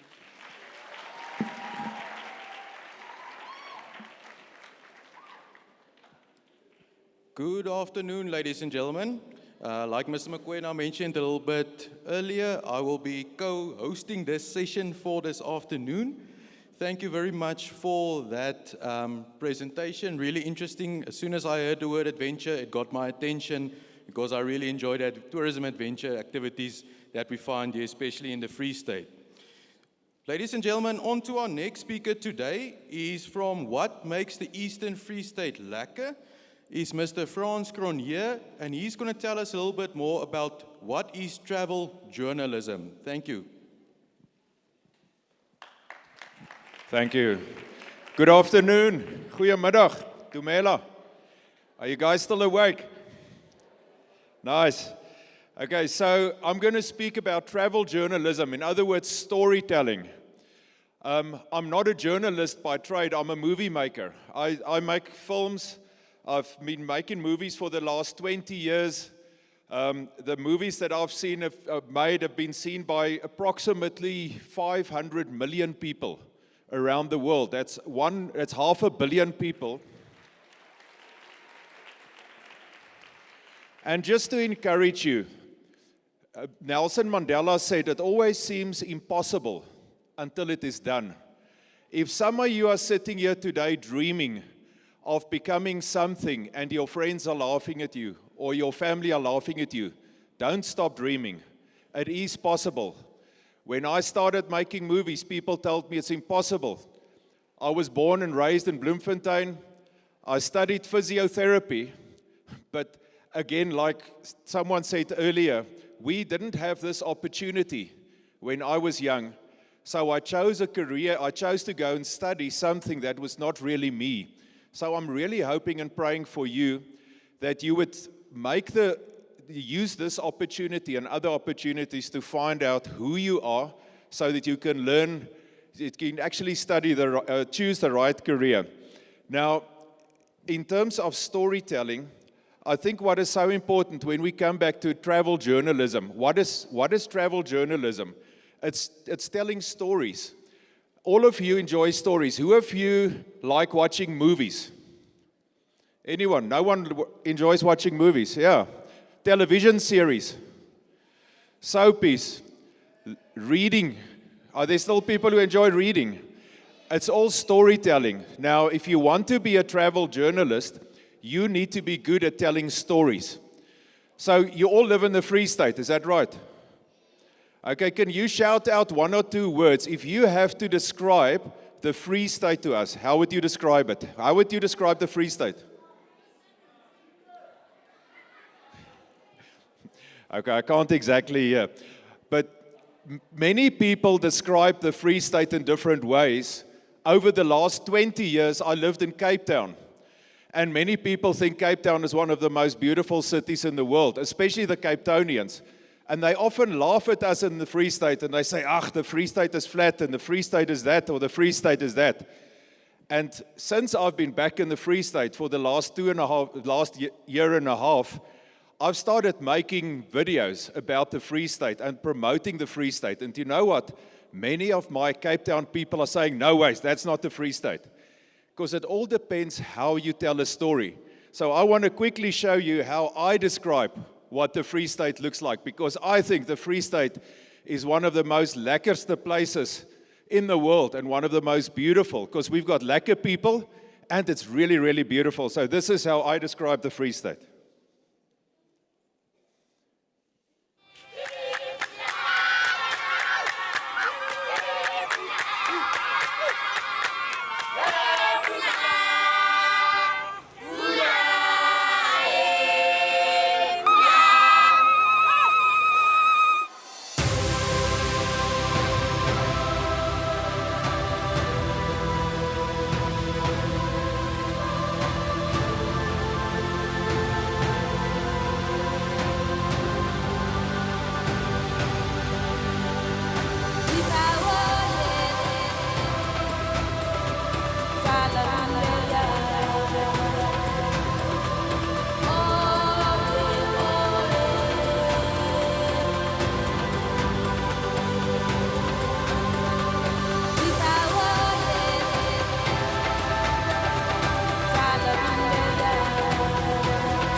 Okay.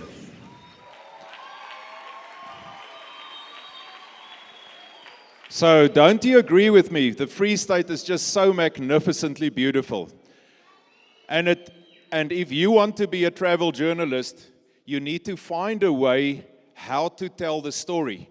Because you can tell someone the Free State is flat, sometimes it's dry, there are potholes, sometimes the water don't work, or you can tell them it's the most beautiful province in South Africa, the people are friendly, there's adventure journalists, there's adventure tourism, there's nature, there's all these different places to go to.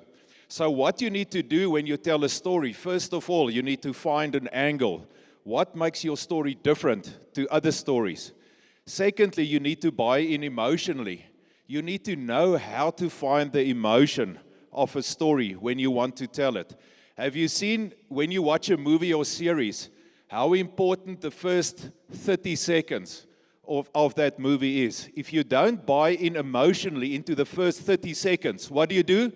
Click, next channel. So if you're a storyteller, you need to find a way to be exciting in your first 30 seconds. Then, thirdly, you need to study and know how to use structure. Every story has a beginning, a middle, and an end. And then, lastly, you need to find a method in how to tell the story.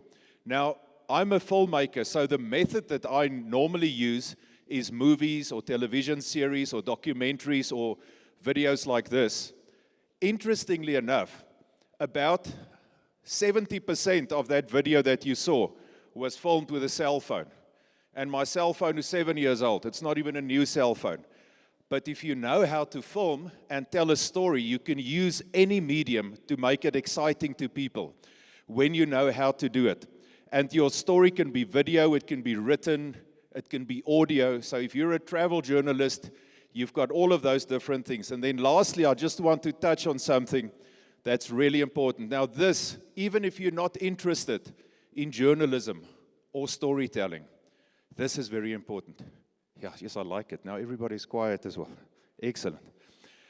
So first of all, you need to know your passion. You've heard it before here. If you're not passionate about something, don't become that. Okay. Passion is really, really important. About 8 years ago, I was speaking at a conference in Germany, and someone was translating for me. I was speaking in English, and they were translating into German. And when I said passion, they used the word Leidenschaft in German. And I stopped and I said, no, whoa, you've got it wrong. That word doesn't sound like passion. And he said, no, it's true. Leidenschaft in German means sufferingship. In Afrikaans, Leidenskap. What are you willing to suffer for? So if your passion means, what are you willing to suffer for? Are you willing to do your job even if there's no money? Or if you might get killed? Or if you might get persecuted? That's true passion. Nelson Mandela was passionate enough about South African people to spend all those years in prison in order to free the people. That's passion. You need to have that same passion, otherwise don't do that job. Secondly, you need to know your talent. What is your talent? If you want to become a travel journalist and you can't tell a story, don't do that, okay? Pick something else. You find something that you know you're talented with. And all of you are talented. Not one of you are sitting there without talents. Make sure you know that talent. So your passion tells you what you should do. Your talent tells you how you should be doing it. And then thirdly, you look at your personality. So personality is also important. Like I'm a movie maker. So I'm a movie maker because I'm passionate about community transformation. I want to see the world change for the better. But I use movie making, storytelling as my occupation because that's my talent. And then you come to personality. Now you can be in the movie industry with a variety of different talents because you can either be shy but creative and you're behind the camera, or you can be very much extrovert and in front of the camera, always the one chatting and in the spotlight because you enjoy that and you're good with that. And it's the same with travel journalism. You can become a travel journalist with a variety of different personalities, but pick your method very carefully then. And then make sure that whatever career you choose, make sure that is your purpose in life, and make sure you serve the community. Will I serve a purpose? I think God gave each one of us a special purpose and special talents in order to serve the people around us. Not to become wealthy, not to become famous, but in order to make the world a better place. And in that way, I hope you're going to choose your careers. May God bless each one of you, and have a wonderful day further.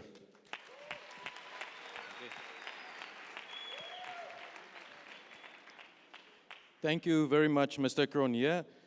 Ladies and gentlemen, as you can see, we've got some VIPs here in the house, so you're really honored to have these panel members here today to provide you with the information that is relevant to the tourism industry, and I hope you take that away. I think a lot of us went in today and didn't even know about travel journalism, so I think that is great, the doors that today can open for you guys for the future. So moving on, ladies and gentlemen, our next speaker is from the Free State Gambling and Liquor Tourism Authority, Mr. Kenny Dechabi, and he will be talking about destination marketing. Thank you.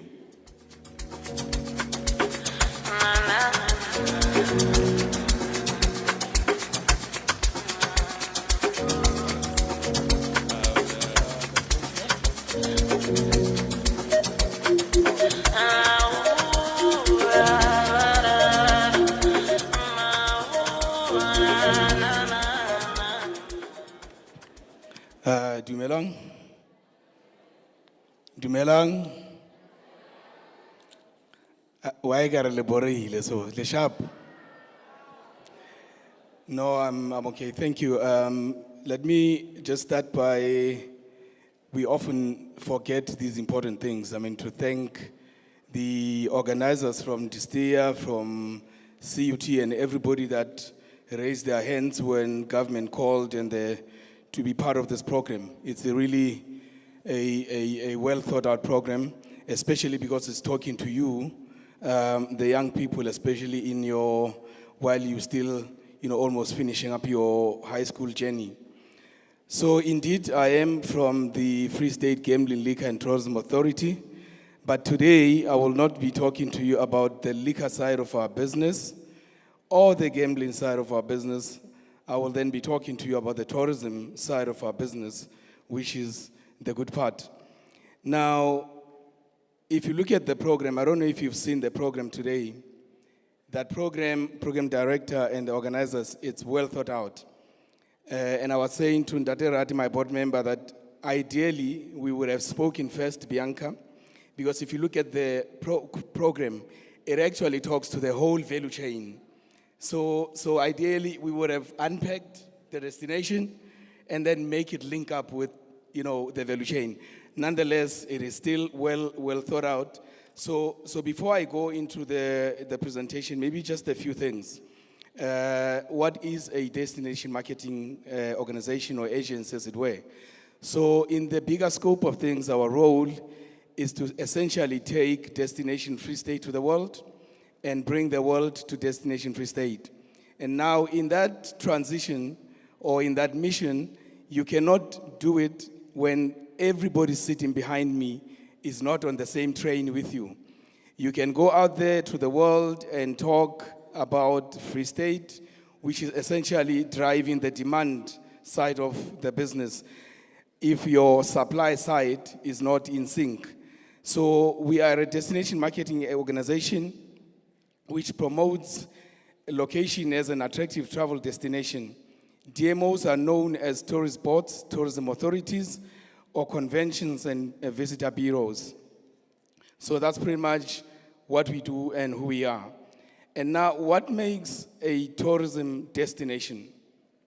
The common characteristics of a tourism destinations are attraction, comfort, accessibility, a space, a specific area with certain tourism resources, facilities, and transportation conditions. Now, the key one, destination management. What is destination management? So we're trying to build a context that leads into our presentation. So destination management is the coordinated management of all elements that make up a destination.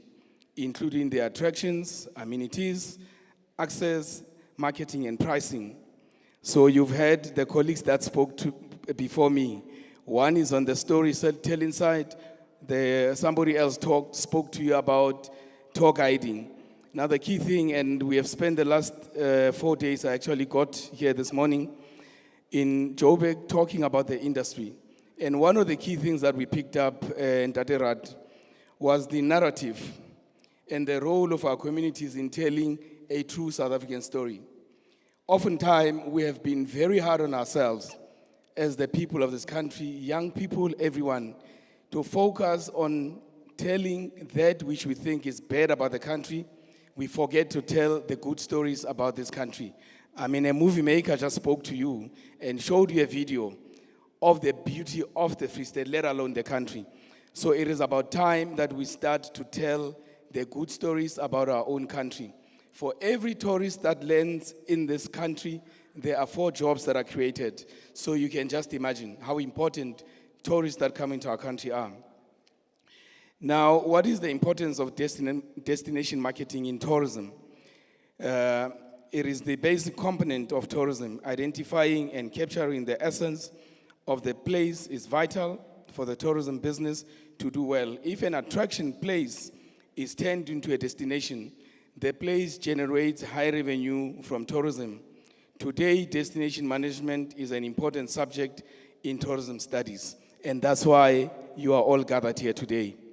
And kudos again to the organizers and program designers. So there are so many types of attractions or destinations, and these are some of them. Your beaches, if you are in coastal areas, natural areas, townships, and cities.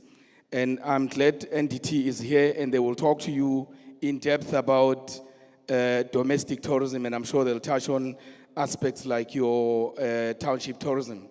Oftentimes, we have been so overly obsessed with marketing inner cities and urban areas. There's a lot that happens in our townships, and I know for a fact, being a township boy myself, that most of you are coming from townships. So you must learn to see your spaces and places differently.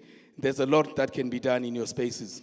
Now let me go to the presentation, and I'll try to not rush through it, but to be as concise as I can.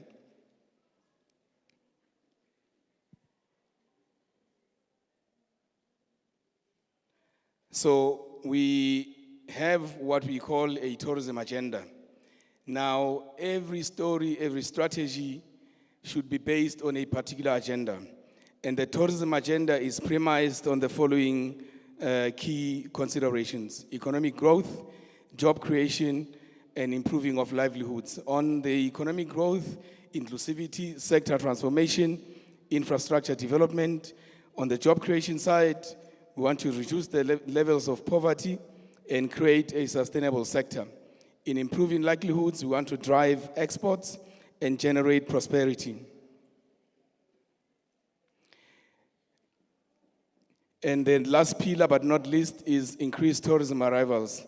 So we have a target that has been set nationally of being able to bring 21 million tourists into South Africa, into destination South Africa, including, of course, the Free State, by 2030.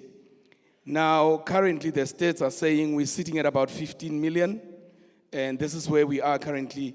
If you take, the impact of COVID into account, now we speak about the delta. The delta is the difference between 21 million and the 15 million. So the question is, what is it that we need to do to be able to reach the delta on our way towards the 21 million by 2030? So your role is well defined, not only as future practitioners in the industry, but as people that are going to be telling the true South African story, and make sure that when these tourists are in our country, you treat them like gold. As I said, 4 jobs created from just one person arriving here.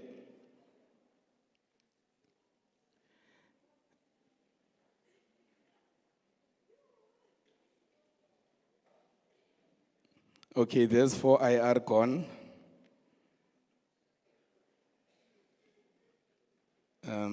I don't know, it's not going.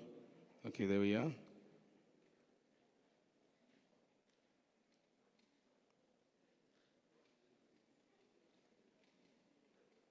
Aibo.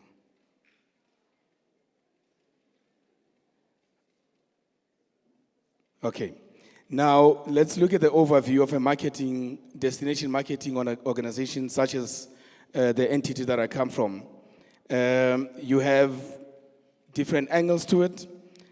Media and liaison, to look at your PR, stakeholder management or engagement. You have research, information, sharing. You've got business events, market access platforms, leisure marketing, quality assurance, and visitor experience. So this is pretty much, as an organization, what we do, as I said, on the tourism side of our business.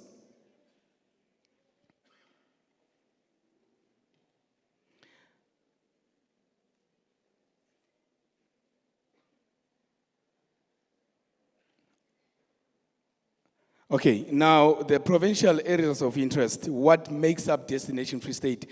You've seen it in the video, and I'm sure a lot of the colleagues behind me will be talking more or less around these themes that are on the screen right now. Space, nature and place, culture, history and people, entertainment and arts, sports tourism, wildlife and safari.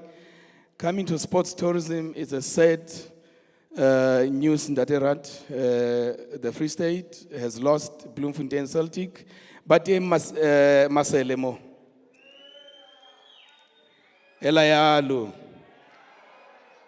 Now, I have just learned yesterday, Mr. Rat, that Free State Stars has already been sold.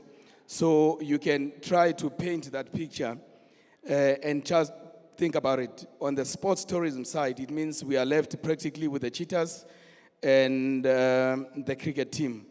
So that value chain is being broken down. Because when Celtic is no more here, when Free State Stars is no more here, people look at it at a high level. But it is the mama from the township who goes to the stadium, sells a plate of food to the people in the stadium. So that whole value chain is broken. So that's the pain that is caused by the demise of those two teams.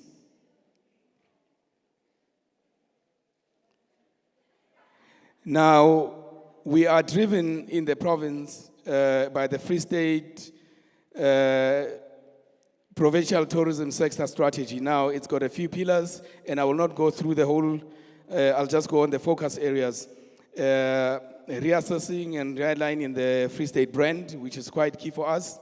Increasing length of stay. Length of stay is practically, the extent to which and the length of days that people spend in our towns and cities. Product marketing revitalization, digitalization,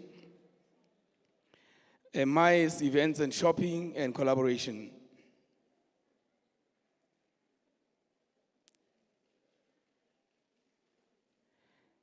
Now, destination branding. It's critically important to make sure that the brand Free State is out there. And tourism destination branding is focused on the purpose of increasing tourism revenue, dealing with more control factors through the management and marketing of a destination.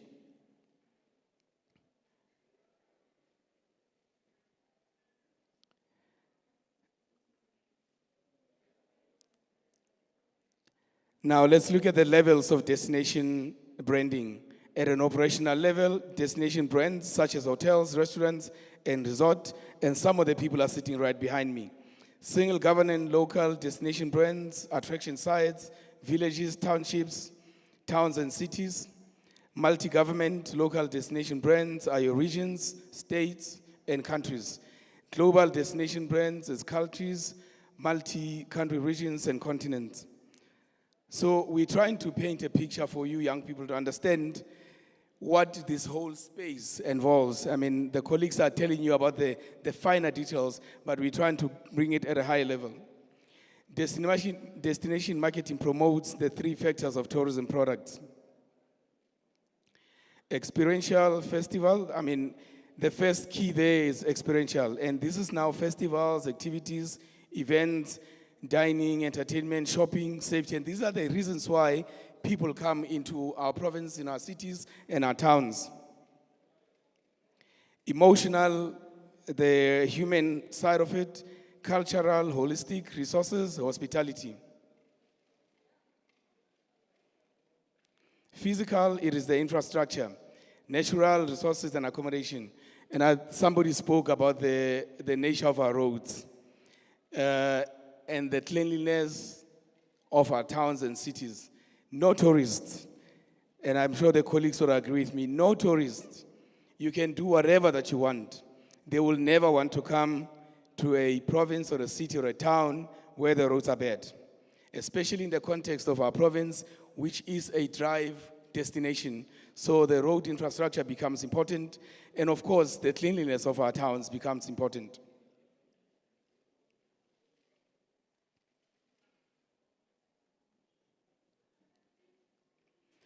So a big thing that has emerged, young people talk about 4IR, Fourth Industrial Revolution. So what that means is we need to make sure that we adapt to where the economy is moving. It's becoming more and more tech savvy, so tourism, we should not be left behind.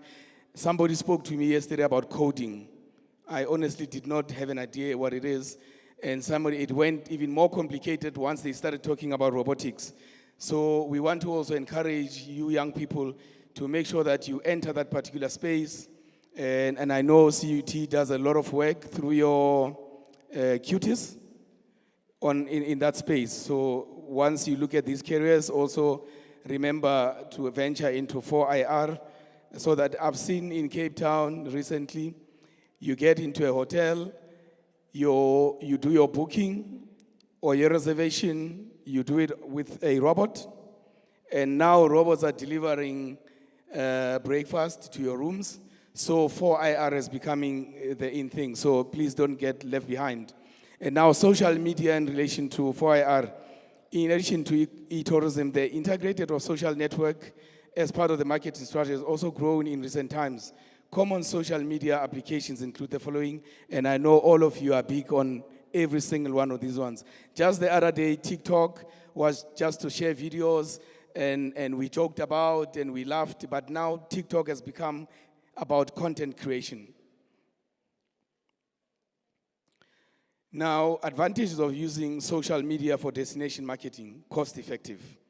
The budgets are diminishing, especially from a government perspective.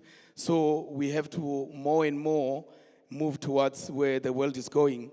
It builds brand awareness and recognition, generates conversation around the brand, provides a wider audience and reach, helps understand your target customer's interest, provides platform to tell your brand story, helps you gather data about your audience, accessibility and viral effect, breaking down geographic boundaries.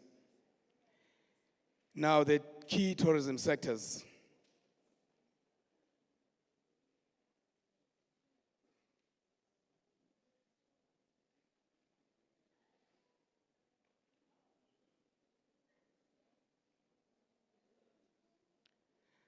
So once again, behind me, there are colleagues from accommodation, there are colleagues from adventure and creation, attractions, events and conferencing, food and beverage, tourism services, transportation, and travel trade. And all these, by the way, right on our floor here, all these are covered right on the floor. And once again, kudos to the organizers. Now, and these are just some of the carriers that you can find within the destination marketing organizations: tourism marketing director, digital marketing, social media specialist, event specialist, professional conference organizers, public relations manager. And as I said, these are not all, but these are some of them. So, and our stand, I think it's on my right. So for more information, please visit our stand so that we can have a deeper conversation with yourselves. With that, we want to thank the organizers again and thank you, the audience. Thank you very much.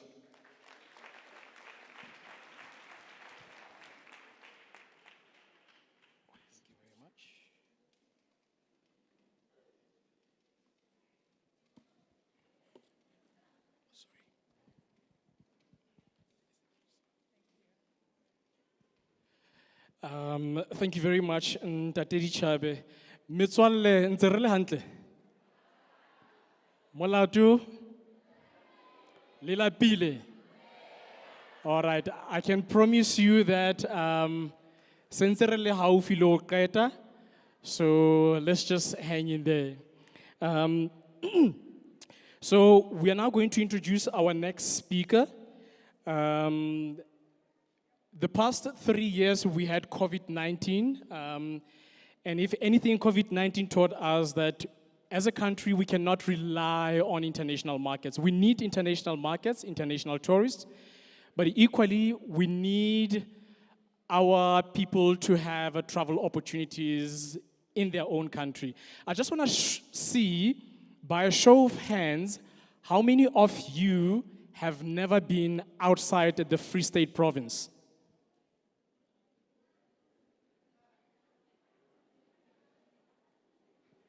Okay, not a bad number, but we need to correct that. We need to have travel opportunities domestically. This brings me to our next speaker, Me Nonkuleleko Mtembu, Otswale Fapinla Tourism, and she's here to speak with us on domestic tourism opportunities. Harmo Pili Matso.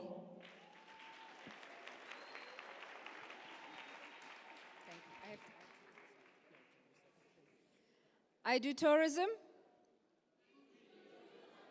I do tourism. We do tourism. That's more like it. You stole my opening line, but anyway, it shows synergy. Thank you. So I'm Nonkululeko Mtembu. I work for the Department of Tourism. But at the end of the day, I'm just a normal girl or normal person like everyone else in this room and like most of the people who are in the gallery.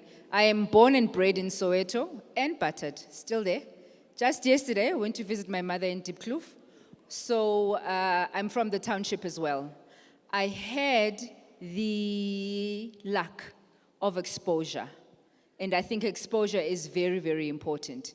And it was through exposure that I decided to join the tourism industry. I went to hotel school, did my studies there, and very quickly got into the industry. And it's a very, very exciting industry. And someone said earlier that you have made the right decision. Often it is said that tourism there's a low barrier of entry. It depends how you look at it. But when you are in it, it's also said to be, it's an undesignated subject, so you're not going to get any points when you want to go anywhere.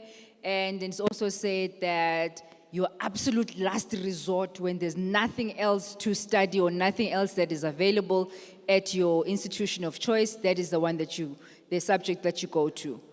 But here I am, and we have an entire panel right around us of people who are making serious moves in tourism. So all that negativity that you hear about tourism is not so.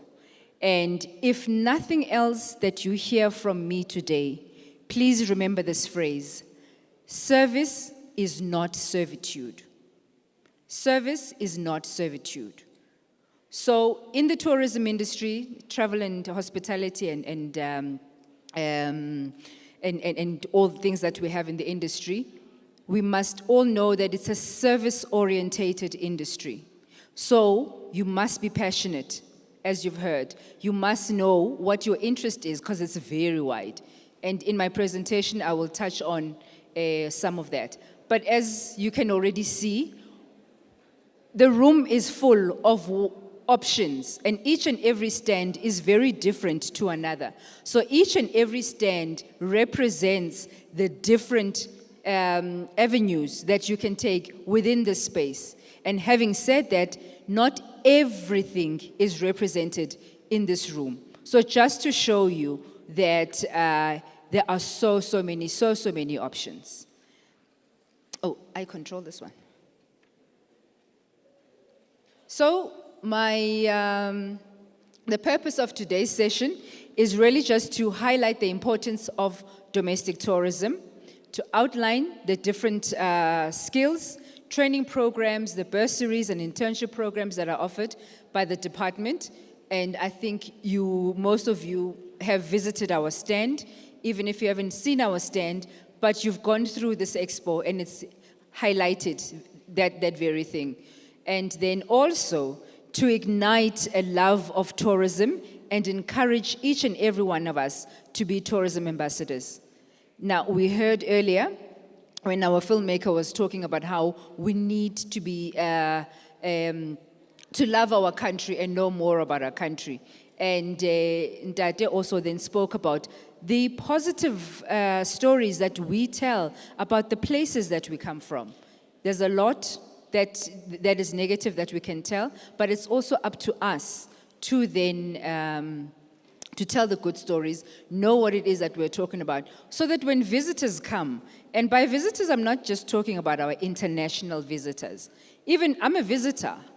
I'm coming from Gauteng, I've come here, I've spent one night, I've qualified as a tourist, you know. So when I come, if I walk up to one of you and ask you about, so I've got the afternoon available, what do I do in this place? I would like for each and every one of you to be able to tell me exciting things that I can do in the next half hour, in, you know, a full day, 3 days, or, you know, the different destinations that there are. So that is what I mean by being tourism ambassadors. And we will know that generally in South Africa, there's a lack of travel culture amongst most South Africans. And by the show of hands that went up when the previous speaker was asking about how many people have left the province, that gave us a picture, that you know, gives you a picture of what it is I'm talking about.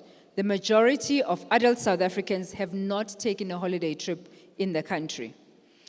This is also coupled with the challenges of seasonality and geographic spread.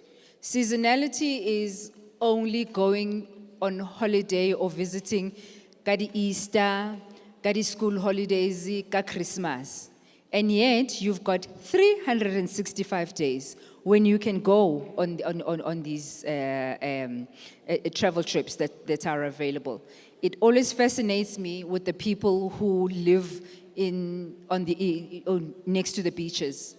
They will choose the 25th to go to the beach, even though it's available all year round.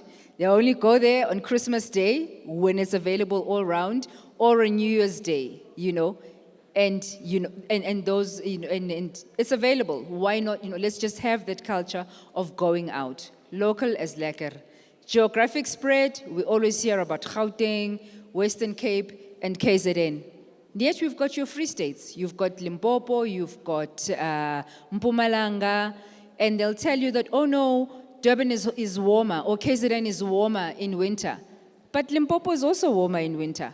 And it's got so many different activities that you can do, and their tourism is growing. So even the offerings are growing. So let's get into the habit of, there's nothing wrong, of course, in going to Gauteng and KZN and Western Cape, but why are you leaving out 6 other provinces and only focusing on 3? So let's explore all 9 provinces. So why is domestic tourism important? If you look at all tourism destinations that are doing very well in tourism, their backbone is domestic tourism. I mean, as South Africa, we've been added as to be part of BRICS. So the S in BRICS stands for South Africa.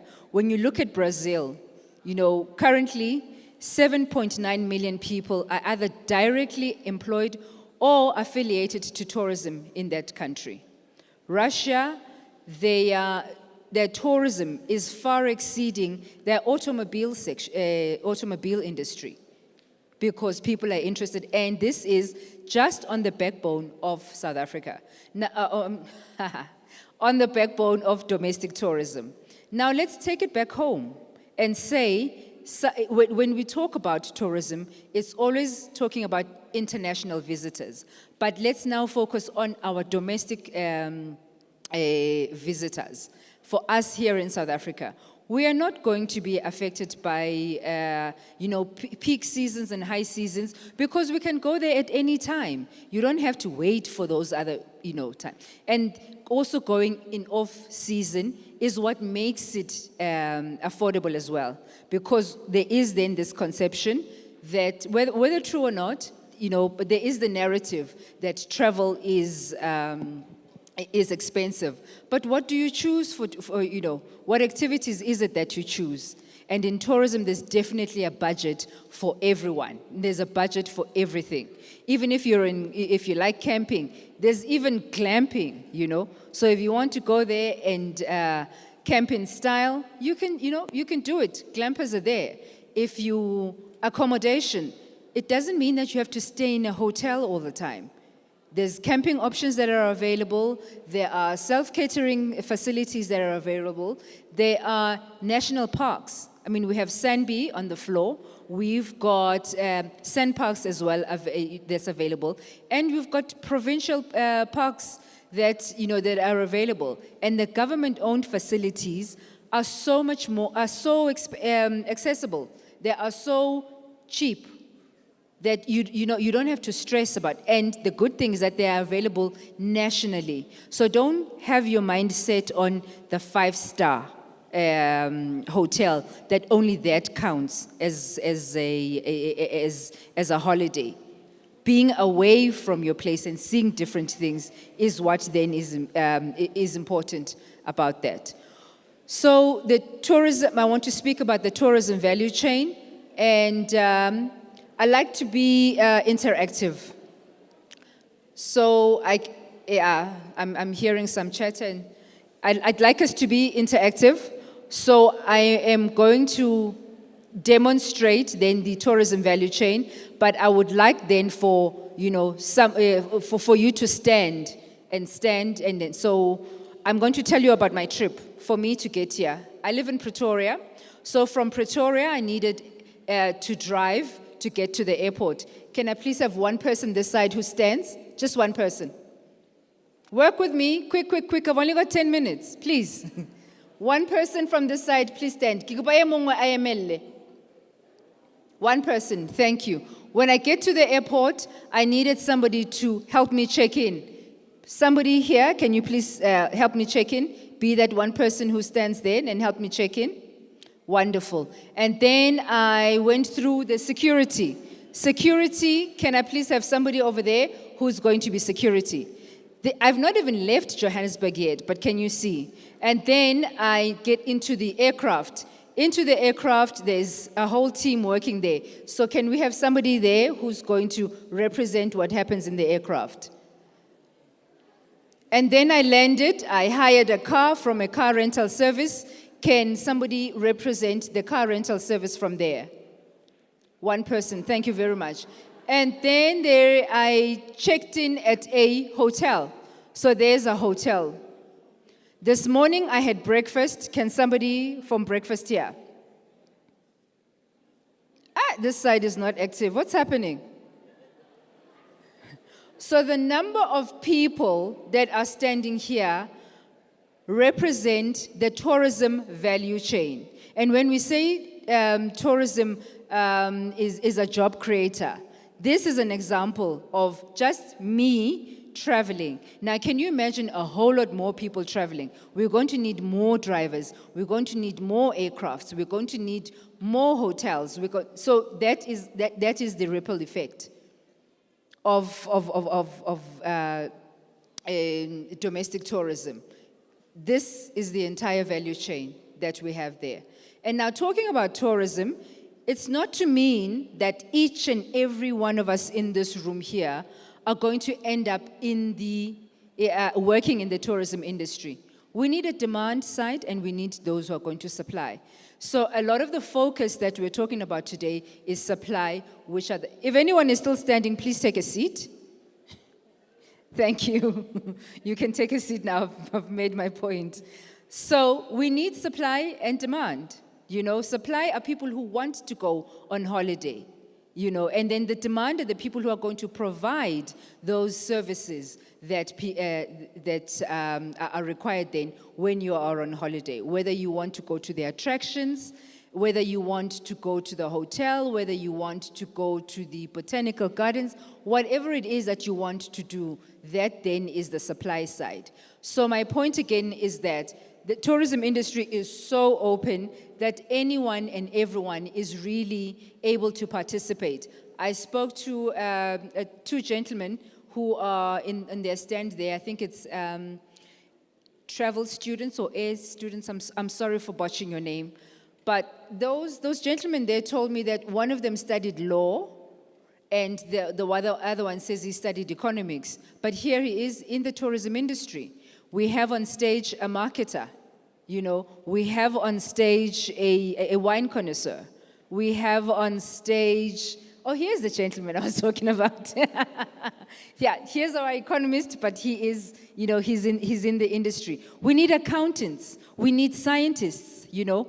So it's not to say then that you must then study what is on the floor here.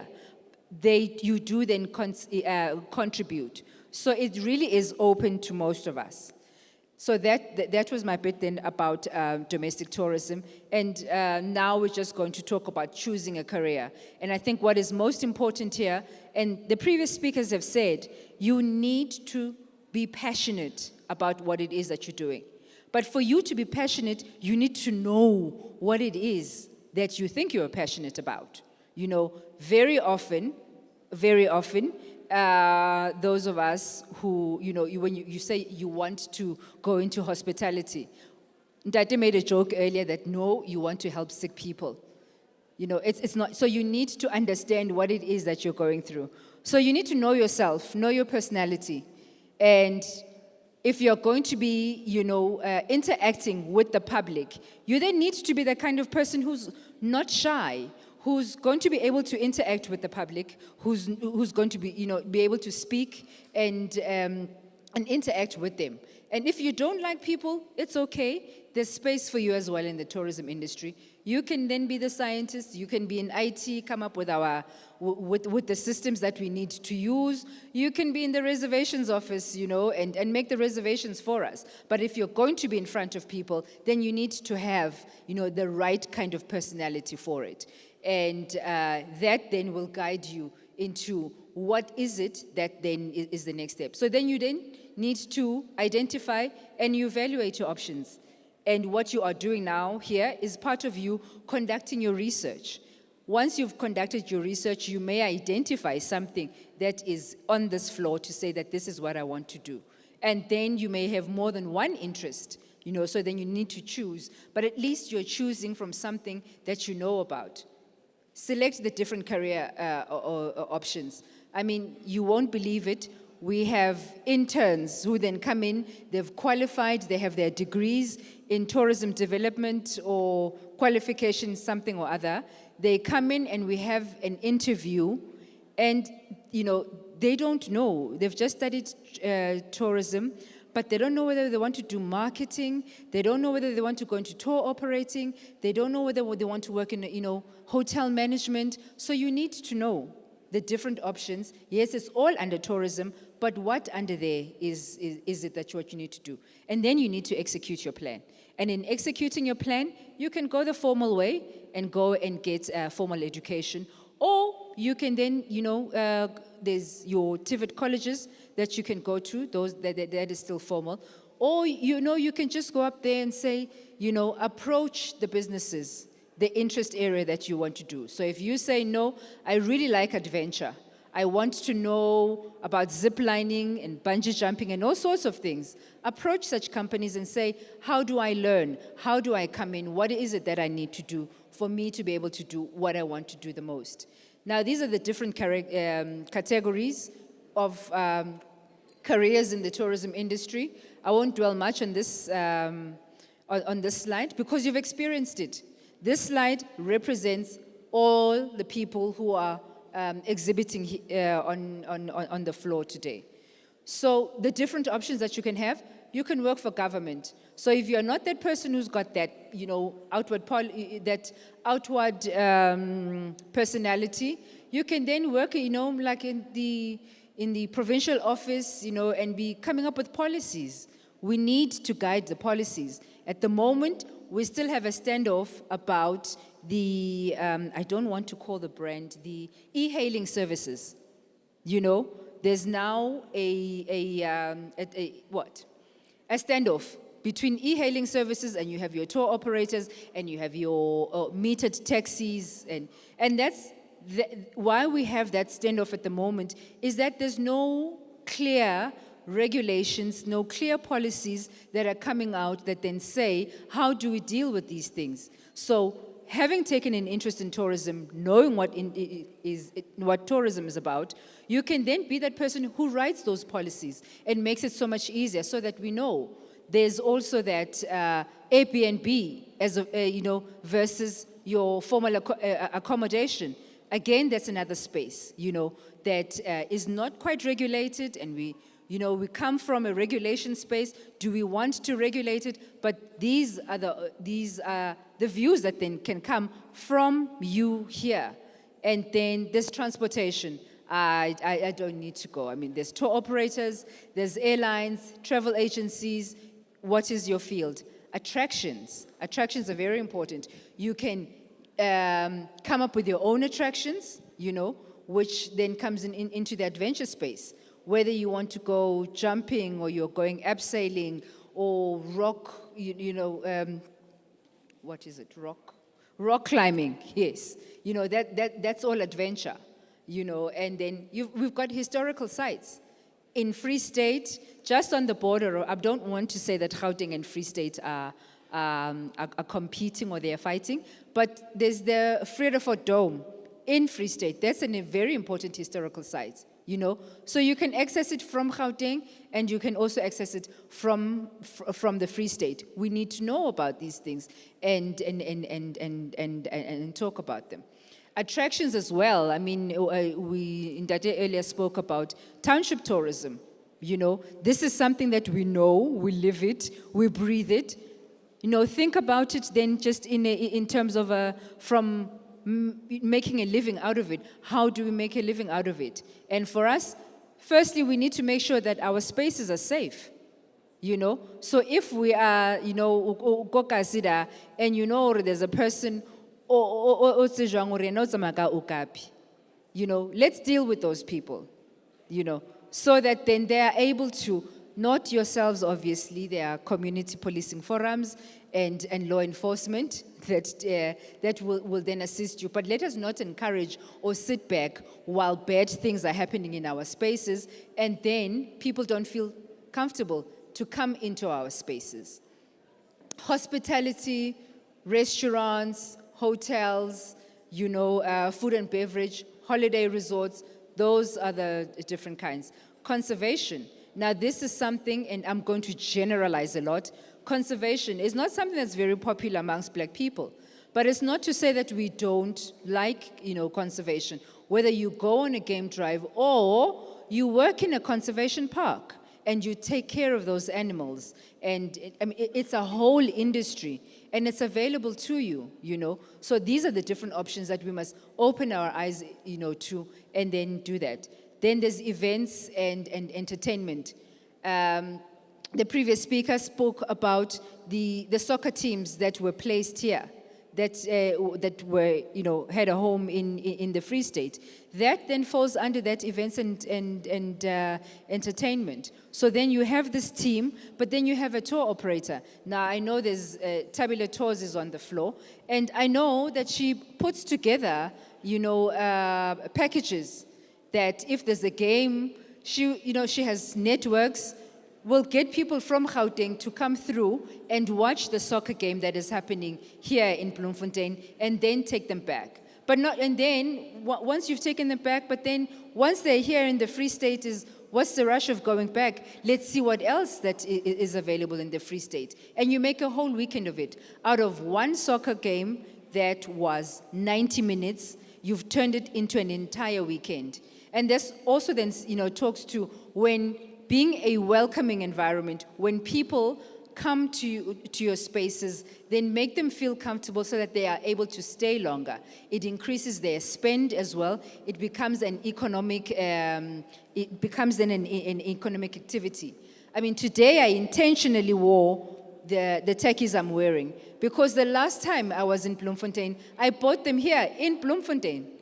Not that I don't have them in Gauteng, but it was so much more convenient that I just went down the escalators and there's the shop. And I've been wanting these techies, this particular color, but I found it in Bloemfontein. I've increased my spend there. I could have spent that money in Gauteng, but I'm here in Bloem, and I bought them here. So that's just another illustration, and sometimes we think that these things are so far-fetched and we're talking about job creation is so far. It's small little steps, but those small little steps, they count. And how many of us take those little steps and then, that then have a great impact. Coastal marine, I mean, I had my own idea when I put together when I put together this presentation as to what could fall under coastal marine. But my eyes were opened when I came to this expo today. There's, access to working on cruise ships. I saw there's also the SNDF stand. I was really surprised. I mean, I went and took a closer look. And when you look at what it is, the services that they provide, or what it is, or the careers that are available, as hospitality students, you would then fit in. They have a term for it, but I think it spoke about, cooking professionally for, I'm thinking it would be for the soldiers. And can you imagine what pride it is that you are providing a service to your countrymen? You are providing a service, to South Africans who are defending the country, who are out there, and you are the one who's sustaining them because they need their meals, taking pride in what we do.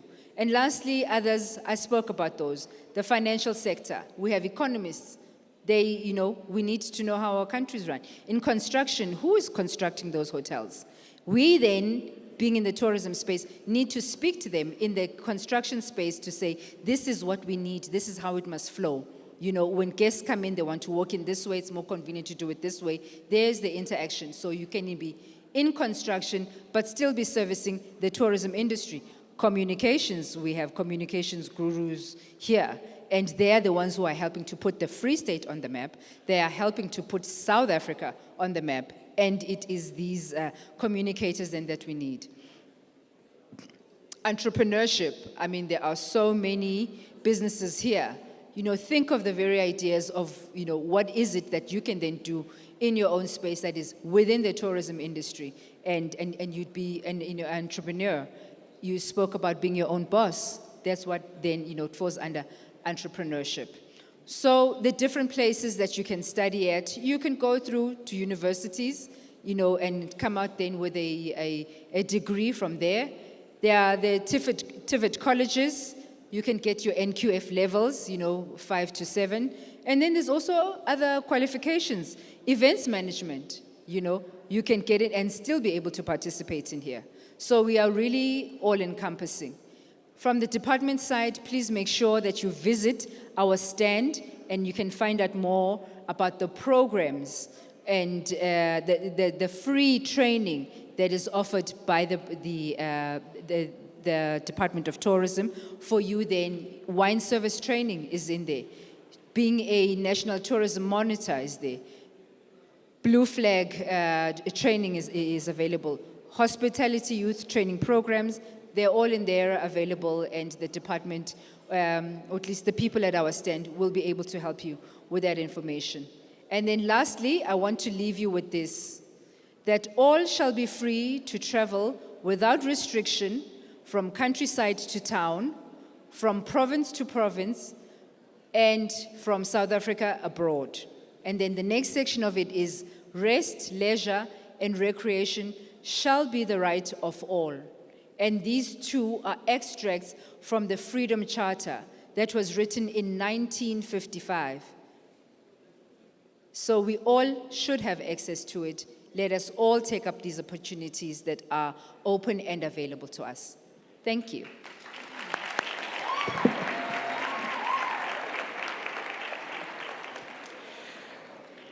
All right, let's move on to our next speaker. Ke dumela hore bana ba lapile. If I can just ask our speakers that we stick to the time allocated. Yeah, I'm just a little bit worried that the little ones are a bit hungry at this point in time. Our next speaker will talk to us about the travel arrangements. These are travel organizers. Those of you who want to be travel agents, these are the people who book our cars, our accommodation. So to speak on this, we have Ndabenhle Ntangase from Air Students. Over to you, sir.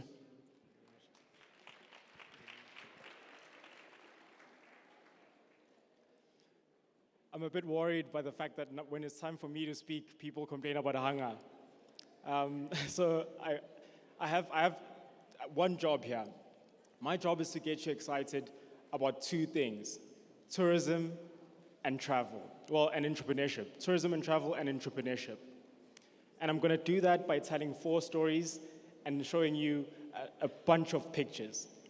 So to kick it off, I am Ndabenhle Ntangase from Air Student, and the first story has the key word, look.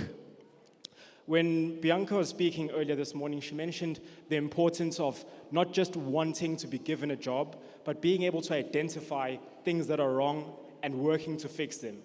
And for you to do that, you have to look. How we did that was, I'm from KZN, a very small town in KZN called Vryheid, and I studied in Cape Town. That meant I had to travel between home and university at the start and end of each term. This can get like really pricey.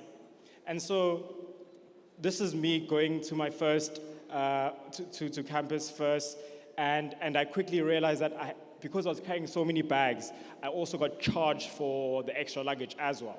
So not only is the ticket pricey, but like I'm also paying for extra luggage. You quickly realize that there's so many other students that go through the same thing. And if you want to make it cheaper, we look to bring all those students together and get a group discount. How it started was simple WhatsApp group. We created a WhatsApp group, got 500 students in there. We were expecting about 100, ended up getting like 500 students in there. And then we started reaching out to airlines, telling them, hey, we'll give you 500 students if you give us discounts. That led me to going to to Johannesburg to go meet the guys from Comair. That was my first time ever on the How train. You can imagine the excitement. You can see it right in the picture, can't you? I got to Gauteng and spoke to the guys at Comair and gave them the idea. And in fact, they were so excited, they gave us free bags and a discount. I was so excited, I was taking pictures everywhere I went.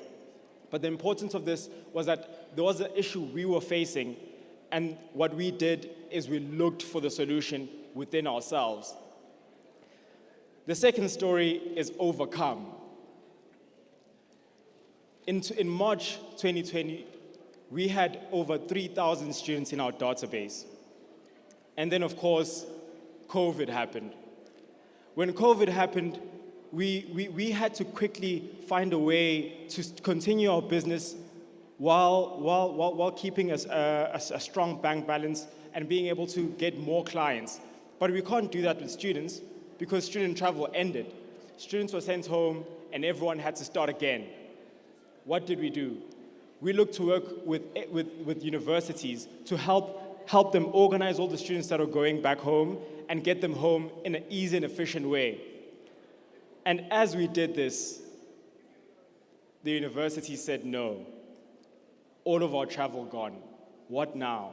As young entrepreneurs, you can imagine how frustrating this was. We were stuck, this was during our university times as well. We were stuck with nowhere to go, with no travel to be happening in our market. What did we do?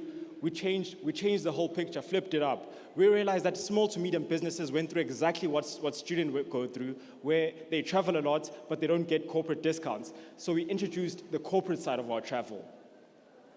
We decided to move to Johannesburg, from Cape Town to Johannesburg, in the middle of COVID, and started offering a corporate service, where we helped corporates pull together all their travel into one portfolio and then get those discounts, just as we did with students. This is us moving to Johannesburg, my co-founder and I. The third story, and the third word, is be versatile.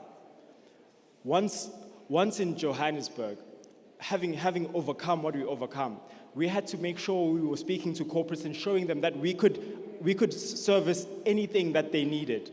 We could make sure that we put our strengths forward and were versatile in how we showed ourselves. This allowed us to get more clients and grow our database in a different way than just the students. And as much as you are hungry right now, being versatile is more important. I'm just checking that everyone's still listening.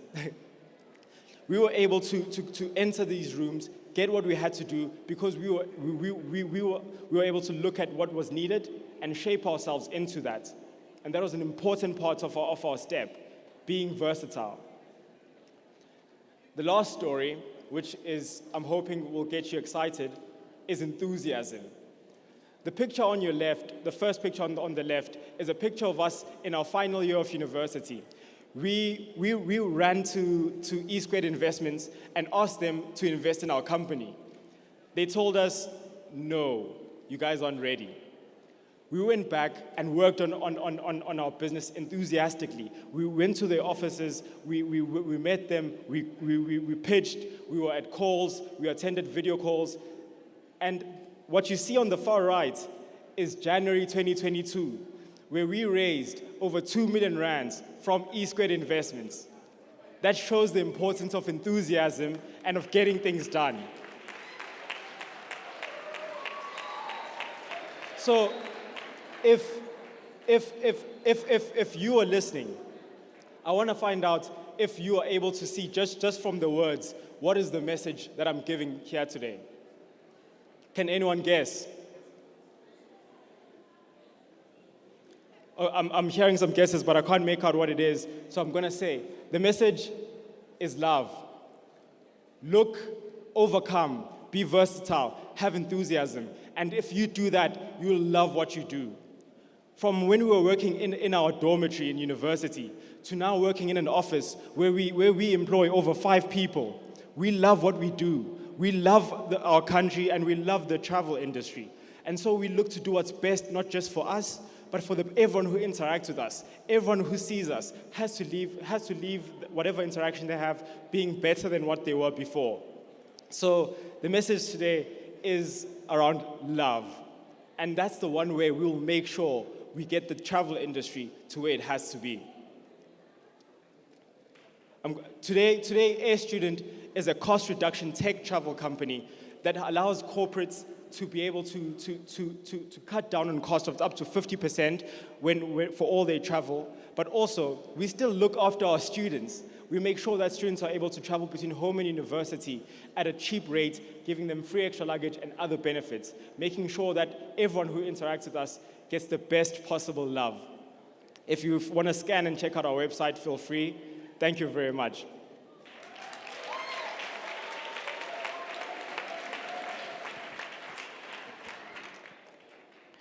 Thank you very much. Metswalle, ke a utlwisisa hore le lapile, but ne ke kopa fela re fe the speakers just an ear. We are almost done. All right. Bongani Mpunguse is from EPT Aviation. So he's going to be telling us more about ticketing agent, cabin crew, ground handling agent. It's most similar to the previous speaker. Let's give him a round of applause.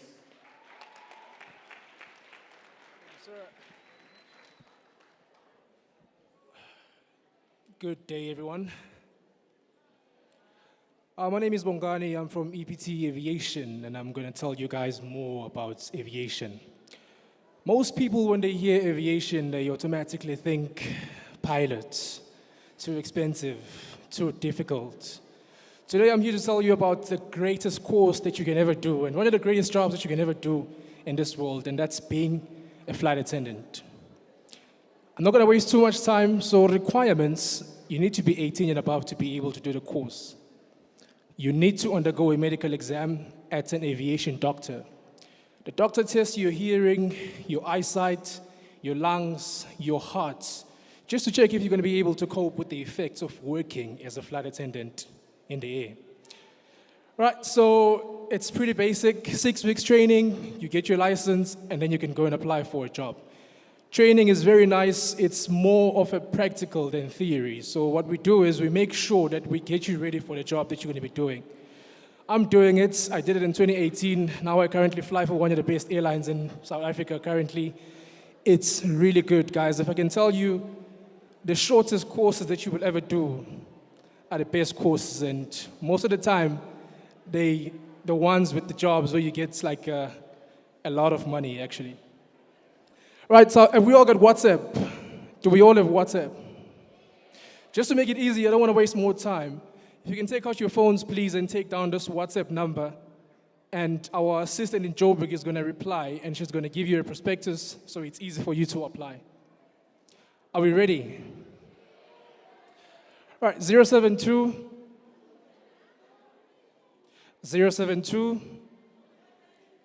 149 5997.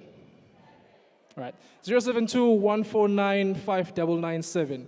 Guys, my advice to you, if you're still in grade 11, please work hard, get matric. Our requirement is that we need matric. We don't really look at how much you got. So if you got a level B, H, it's perfectly fine. But please work hard. Matric is one of the greatest keys that open a lot of things. Not too many doors, but they open a lot of things. Without matric, it's very difficult to make it out there. So please get a B, try to aim high, get a lot of distinctions if you can. My name is Bongani and I'm from EPT Aviation.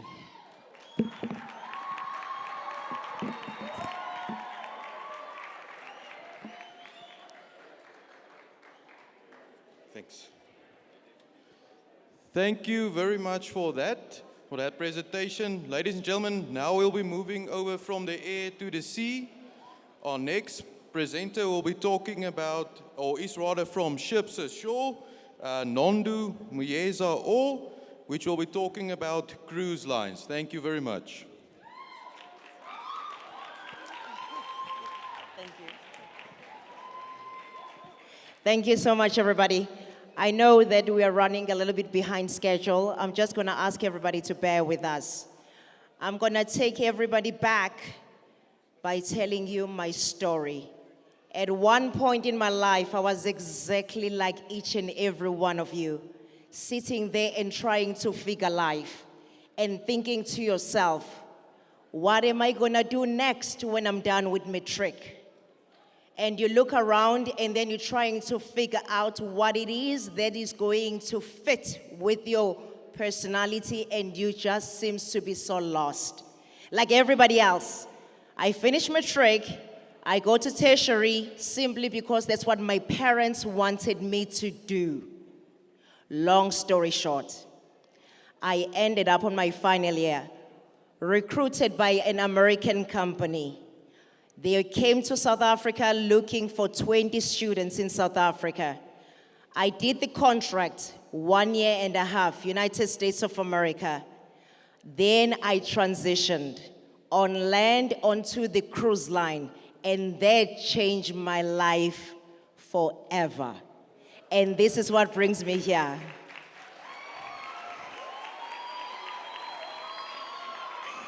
Thank you so much. Thank you very much. Now, I am from a company called Ship Ashore.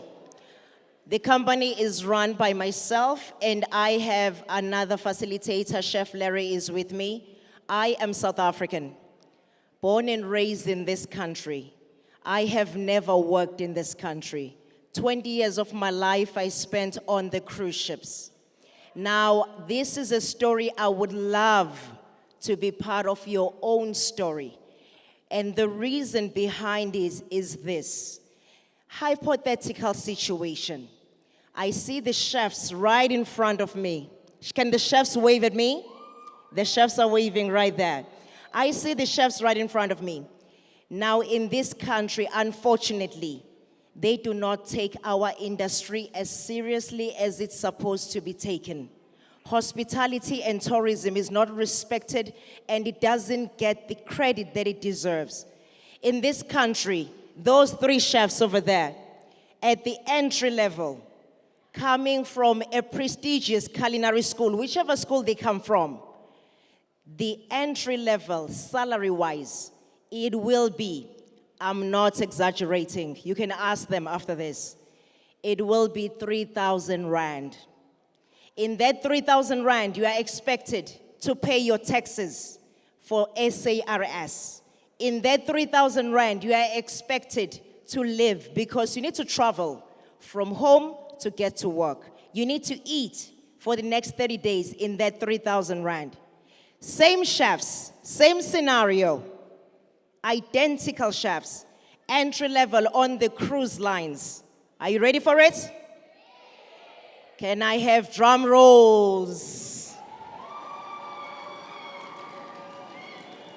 All right, same chef, entry level, 21-year-old chef, 17,000 Rand. And remember that I did say it was an entry level. I did say that. This is an entry level. It is tax-free. When you work on the cruise ships, you do not get taxed. You are on the cruise ship, you wake up in a different country every single day. Let me put that into perspective for you. Today, you can be in Spain, Barcelona. Tomorrow, you are in Denmark, Copenhagen. A day after tomorrow, you are in Russia, in St. Petersburg.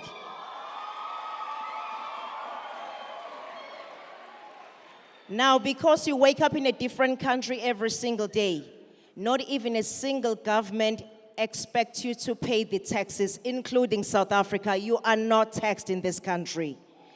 Number two, it is living expense free. The company you're working for will be providing the uniform for you, will wash the uniform for you every single day. The company is going to provide the meals for you 3 times a day, breakfast, lunch, and dinner, including the late night snack. Food is available 24 hours for the crew and for the guests. Now the last one, that's benefits of working on the cruise ship.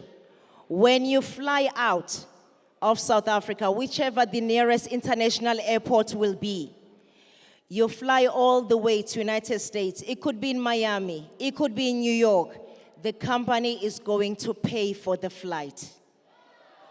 When you come back home, when you're coming for your leave, when you're coming on vacation to take a break, the company you're working for will be paying for your flight.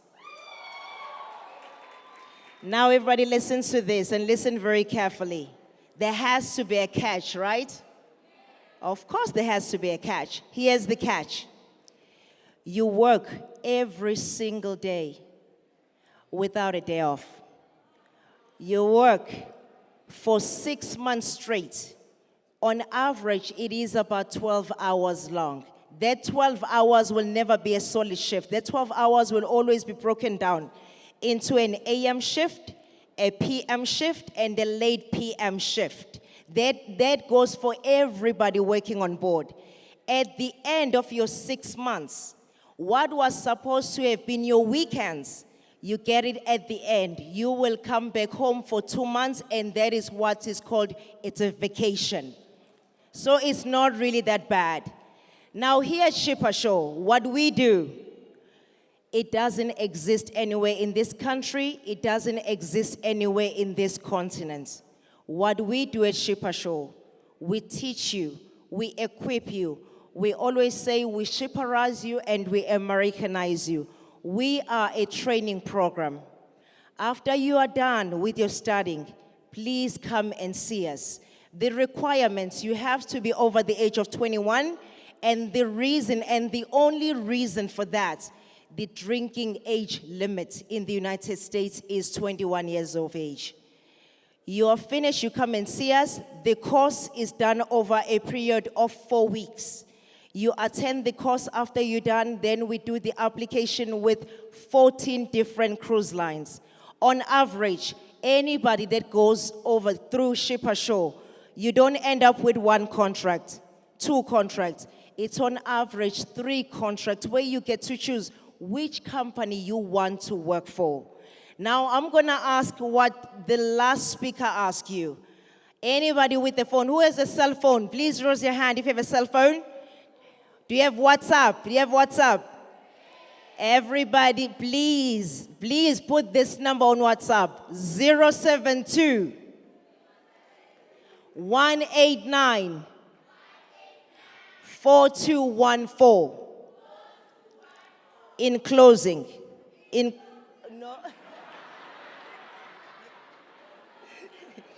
all right, guys. In closing, two things. The first one, I know that we're streaming live. I appeal to the Premier of this beautiful province. I am saying to the Premier, if you take a look around this beautiful youth that is here, if we take this youth, we send them to the cruise line, they earn American dollars. They will come back home. They will spend the American dollars in the very same province, which advances the lives of the people who live in this province. I'm saying let's let the Free State lead as an example to the rest of the country. Number two, I want to close it off by saying, everybody, $1 American equals 17 rands. A reminder, your salary will be in American dollars. Thank you very much, everybody.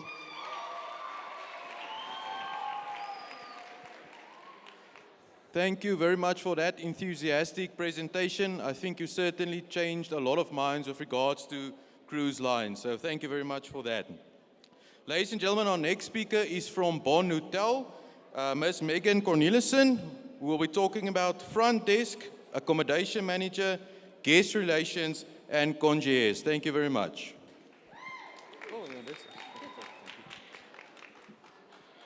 Hello, young youth of today. How many of you guys have seen a movie with a lady dressed very beautifully with her hair tied back, standing at the front of the hotel with a bell next to her? Okay, that lady is called your front desk lady. She's your receptionist. She's the one that feeds the information to all other departments. She gives the chefs, if I have it right, chef, the dietary requirements for a guest checking in. So she does check-ins and she checks out people. Who of you have walked through the Bloem Plaza?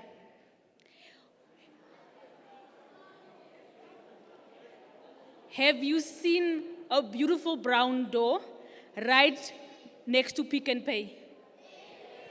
Okay, in that office as well, right behind that brown door, there's a lady called a reservations agent. She speaks to agencies right across the world. You find them either online or you find them in offices like, or in expos like these in front of you and the ones that you're attending today. She books bookings for people right across the world through one system. And then have you seen the movie on Disney Channel with the beautiful, handsome guy standing in front of the door that wears the red jacket that looks like an American handsome-looking guy that helps guests into the hotel?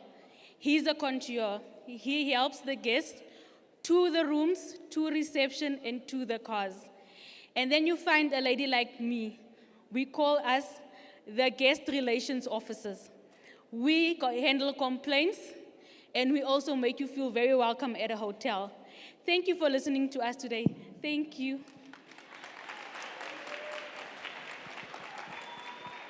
Thank you very much for that. Ladies and gentlemen, we've come to our second last speaker for the day. From the South African Chefs Association, we've got a chef here for you guys to talk to you a little bit more. Chef Leslie Jacobs, and he'll be talking about chef. Thank you very much. Thank you. Good afternoon, everyone. Just stand up for like 10 seconds. Just stretch your legs quickly, please. I think everyone's falling asleep there. Thank you. Just stretch your arms and have a seat again. Let's carry on. Excellent. Take a seat. Let's carry on. like I was introduced, I'm from the South African Chefs Association. I'm also Bloemfontein based at the FBI Chef School, so it's really nice to be here today. On behalf of the South African Chefs Association, just a nice big thank you. Thanks for hosting us and thanks for having us here today. It's nice to introduce our craft to you as well. Ladies and gents, the chefs industry, like you heard just now, has been put down for a very long time, but I must say that the Department of Higher Education and Training and Department of Tourism has worked very hard to uplift chefs in South Africa. And it is heartwarming to now tell you that the chef qualification has been registered as an occupational qualification, and it means that we can now take our chefs further and send them further into universities, and the university like the one that we're standing in at the moment, to progress their studies and to further their studies. But just to tell you a little bit about what we do as chefs, here's a short video that will just introduce the South African Chefs Association to you, and I will just talk a little bit about the roadmap of becoming a chef right after the video. Let's watch the video.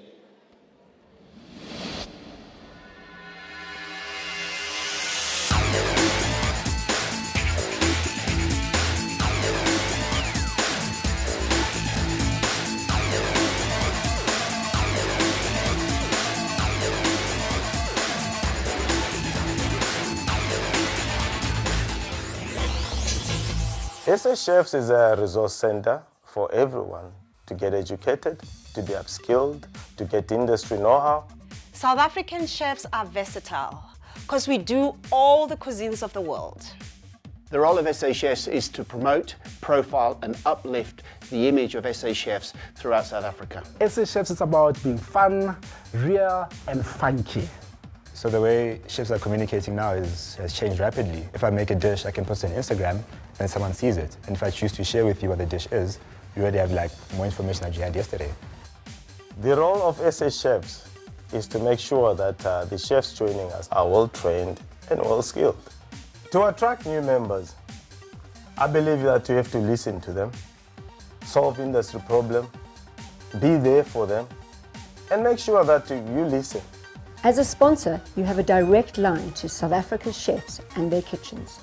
And you play a role in shaping our future. Being a member of the South African Chefs Association, you're automatically a member of World Chefs, which gives you great international job opportunities, great international networking opportunities, and free access to World Chefs Academy. The National Youth Chefs Training Program was designed to cater for the high level of unemployment, introduction of the youth into the industry, and it has proven to be the most successful project to date. 1,867 youth have graduated, certificate, diploma and pastry, accredited by City and Guilds. And you are one of our ambassadors, be the change that you want to see in the world.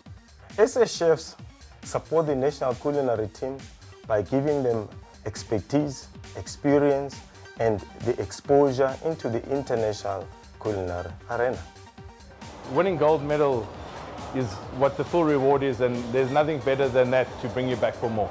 To be a great chef, you need passion, commitment, and a great attitude. SA Chefs is sexy, it's vibey, it's fun, and it's now. SA Chefs stands on 3 pillars: membership, education, and representation. That's where we take part in Hostex and shows like that. Food is not just, or eating out is not just about food anymore. It's an experience. Cooking has now become the new pop culture. We are more recognized for what we do. Everybody loves chefs. I became a chef because it allows me the freedom to be innovative, creative, and be in my zone. I became a chef because there's like an instant gratification. You can't buy that. Make sure that you tell your own story, draw from everything. Being a chef allows you to do that. Today, SA Chefs is a young, fun, funky, vibrant association for all of its members, both young and old.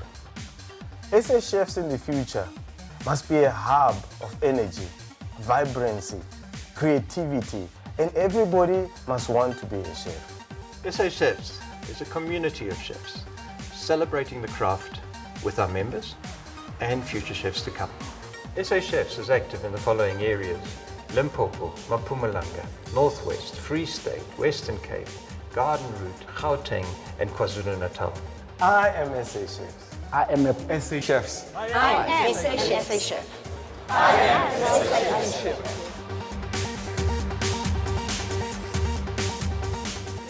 Excellent.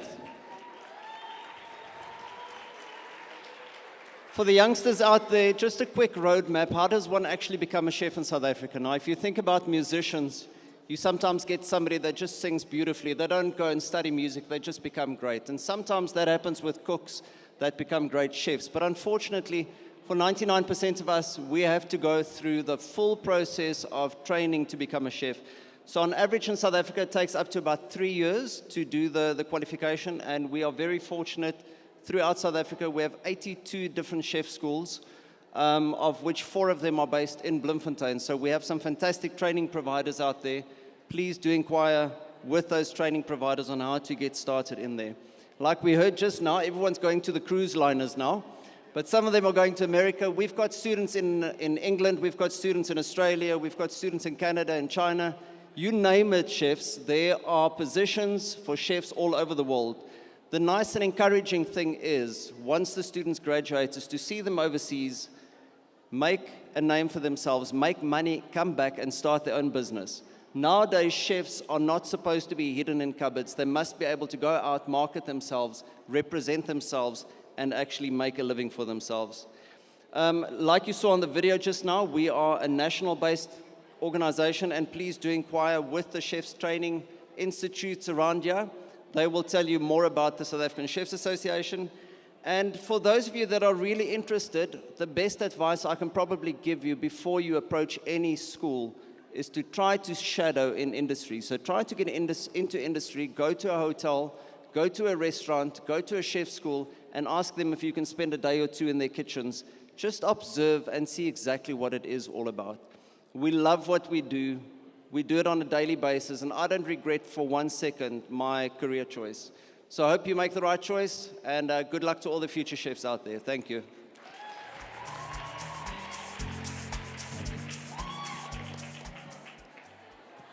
Thank you very much for that and shedding a light on the roadmap to becoming a chef. I think it's a little bit more clearer for all of us now.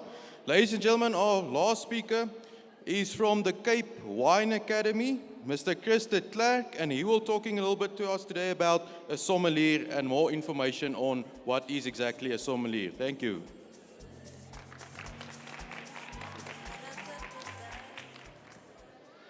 All right, are we all wine drinkers? Yes, no? Okay, why is wine so important to know about? Well, simply because of the big wine industry that we have in South Africa. Any idea which country produces the most wine? Okay, Italy, France, Spain, all also very good at football, number 1, 2, and 3.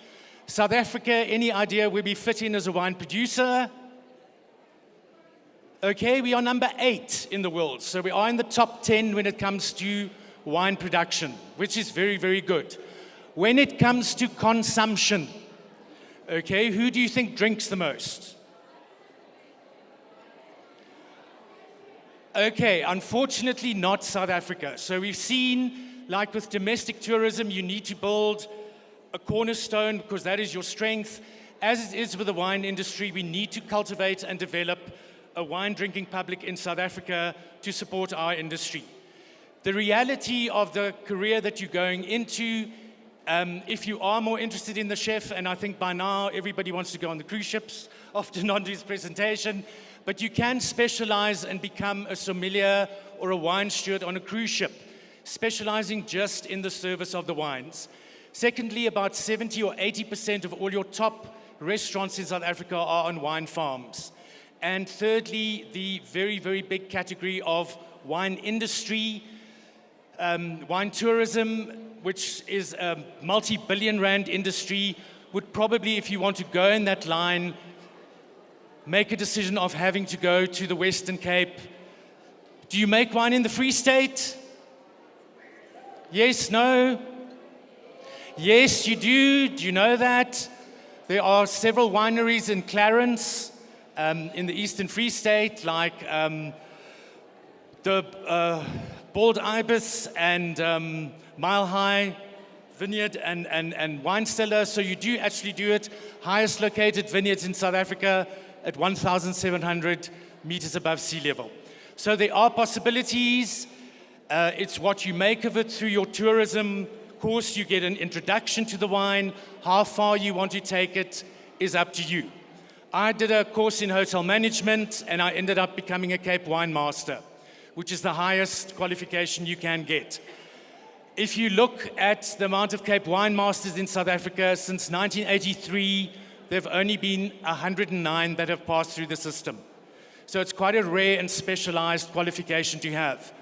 So my challenge to you today is, maybe amongst you out there, one of you will be one of the future wine masters in South Africa.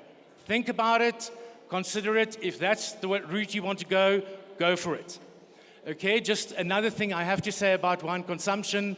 It is something we have to do with responsibility, because you're still youngsters, and as the saying goes, wine is the only drink that makes you see double but feel single. Okay, thank you. Cheers.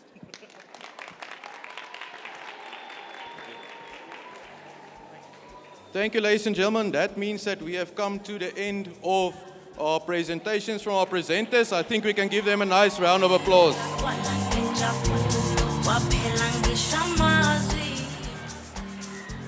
Then, ladies and gentlemen, lastly, I would like to call up the acting HOD, Ms. Bianca de Klerk from the CUT Tourism and Event Management Department, just to do a word of thanks. Thank you.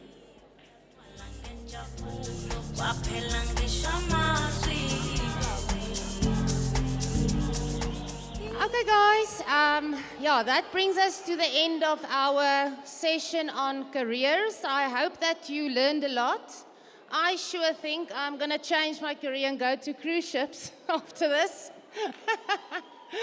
I just want to say thank you to everybody that was here today.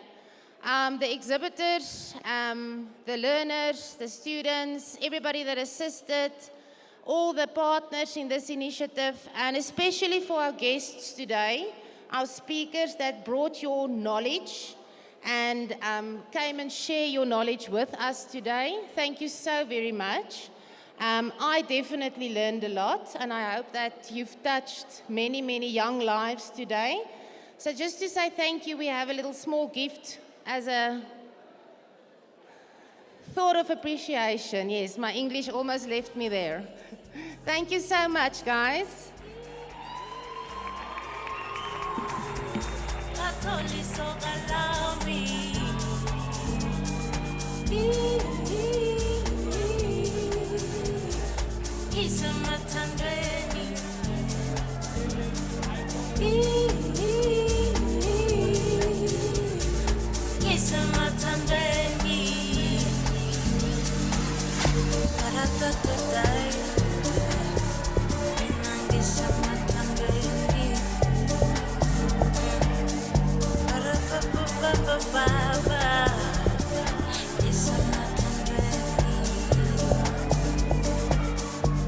Yo, azange ngayibona into nje, makufika kuwe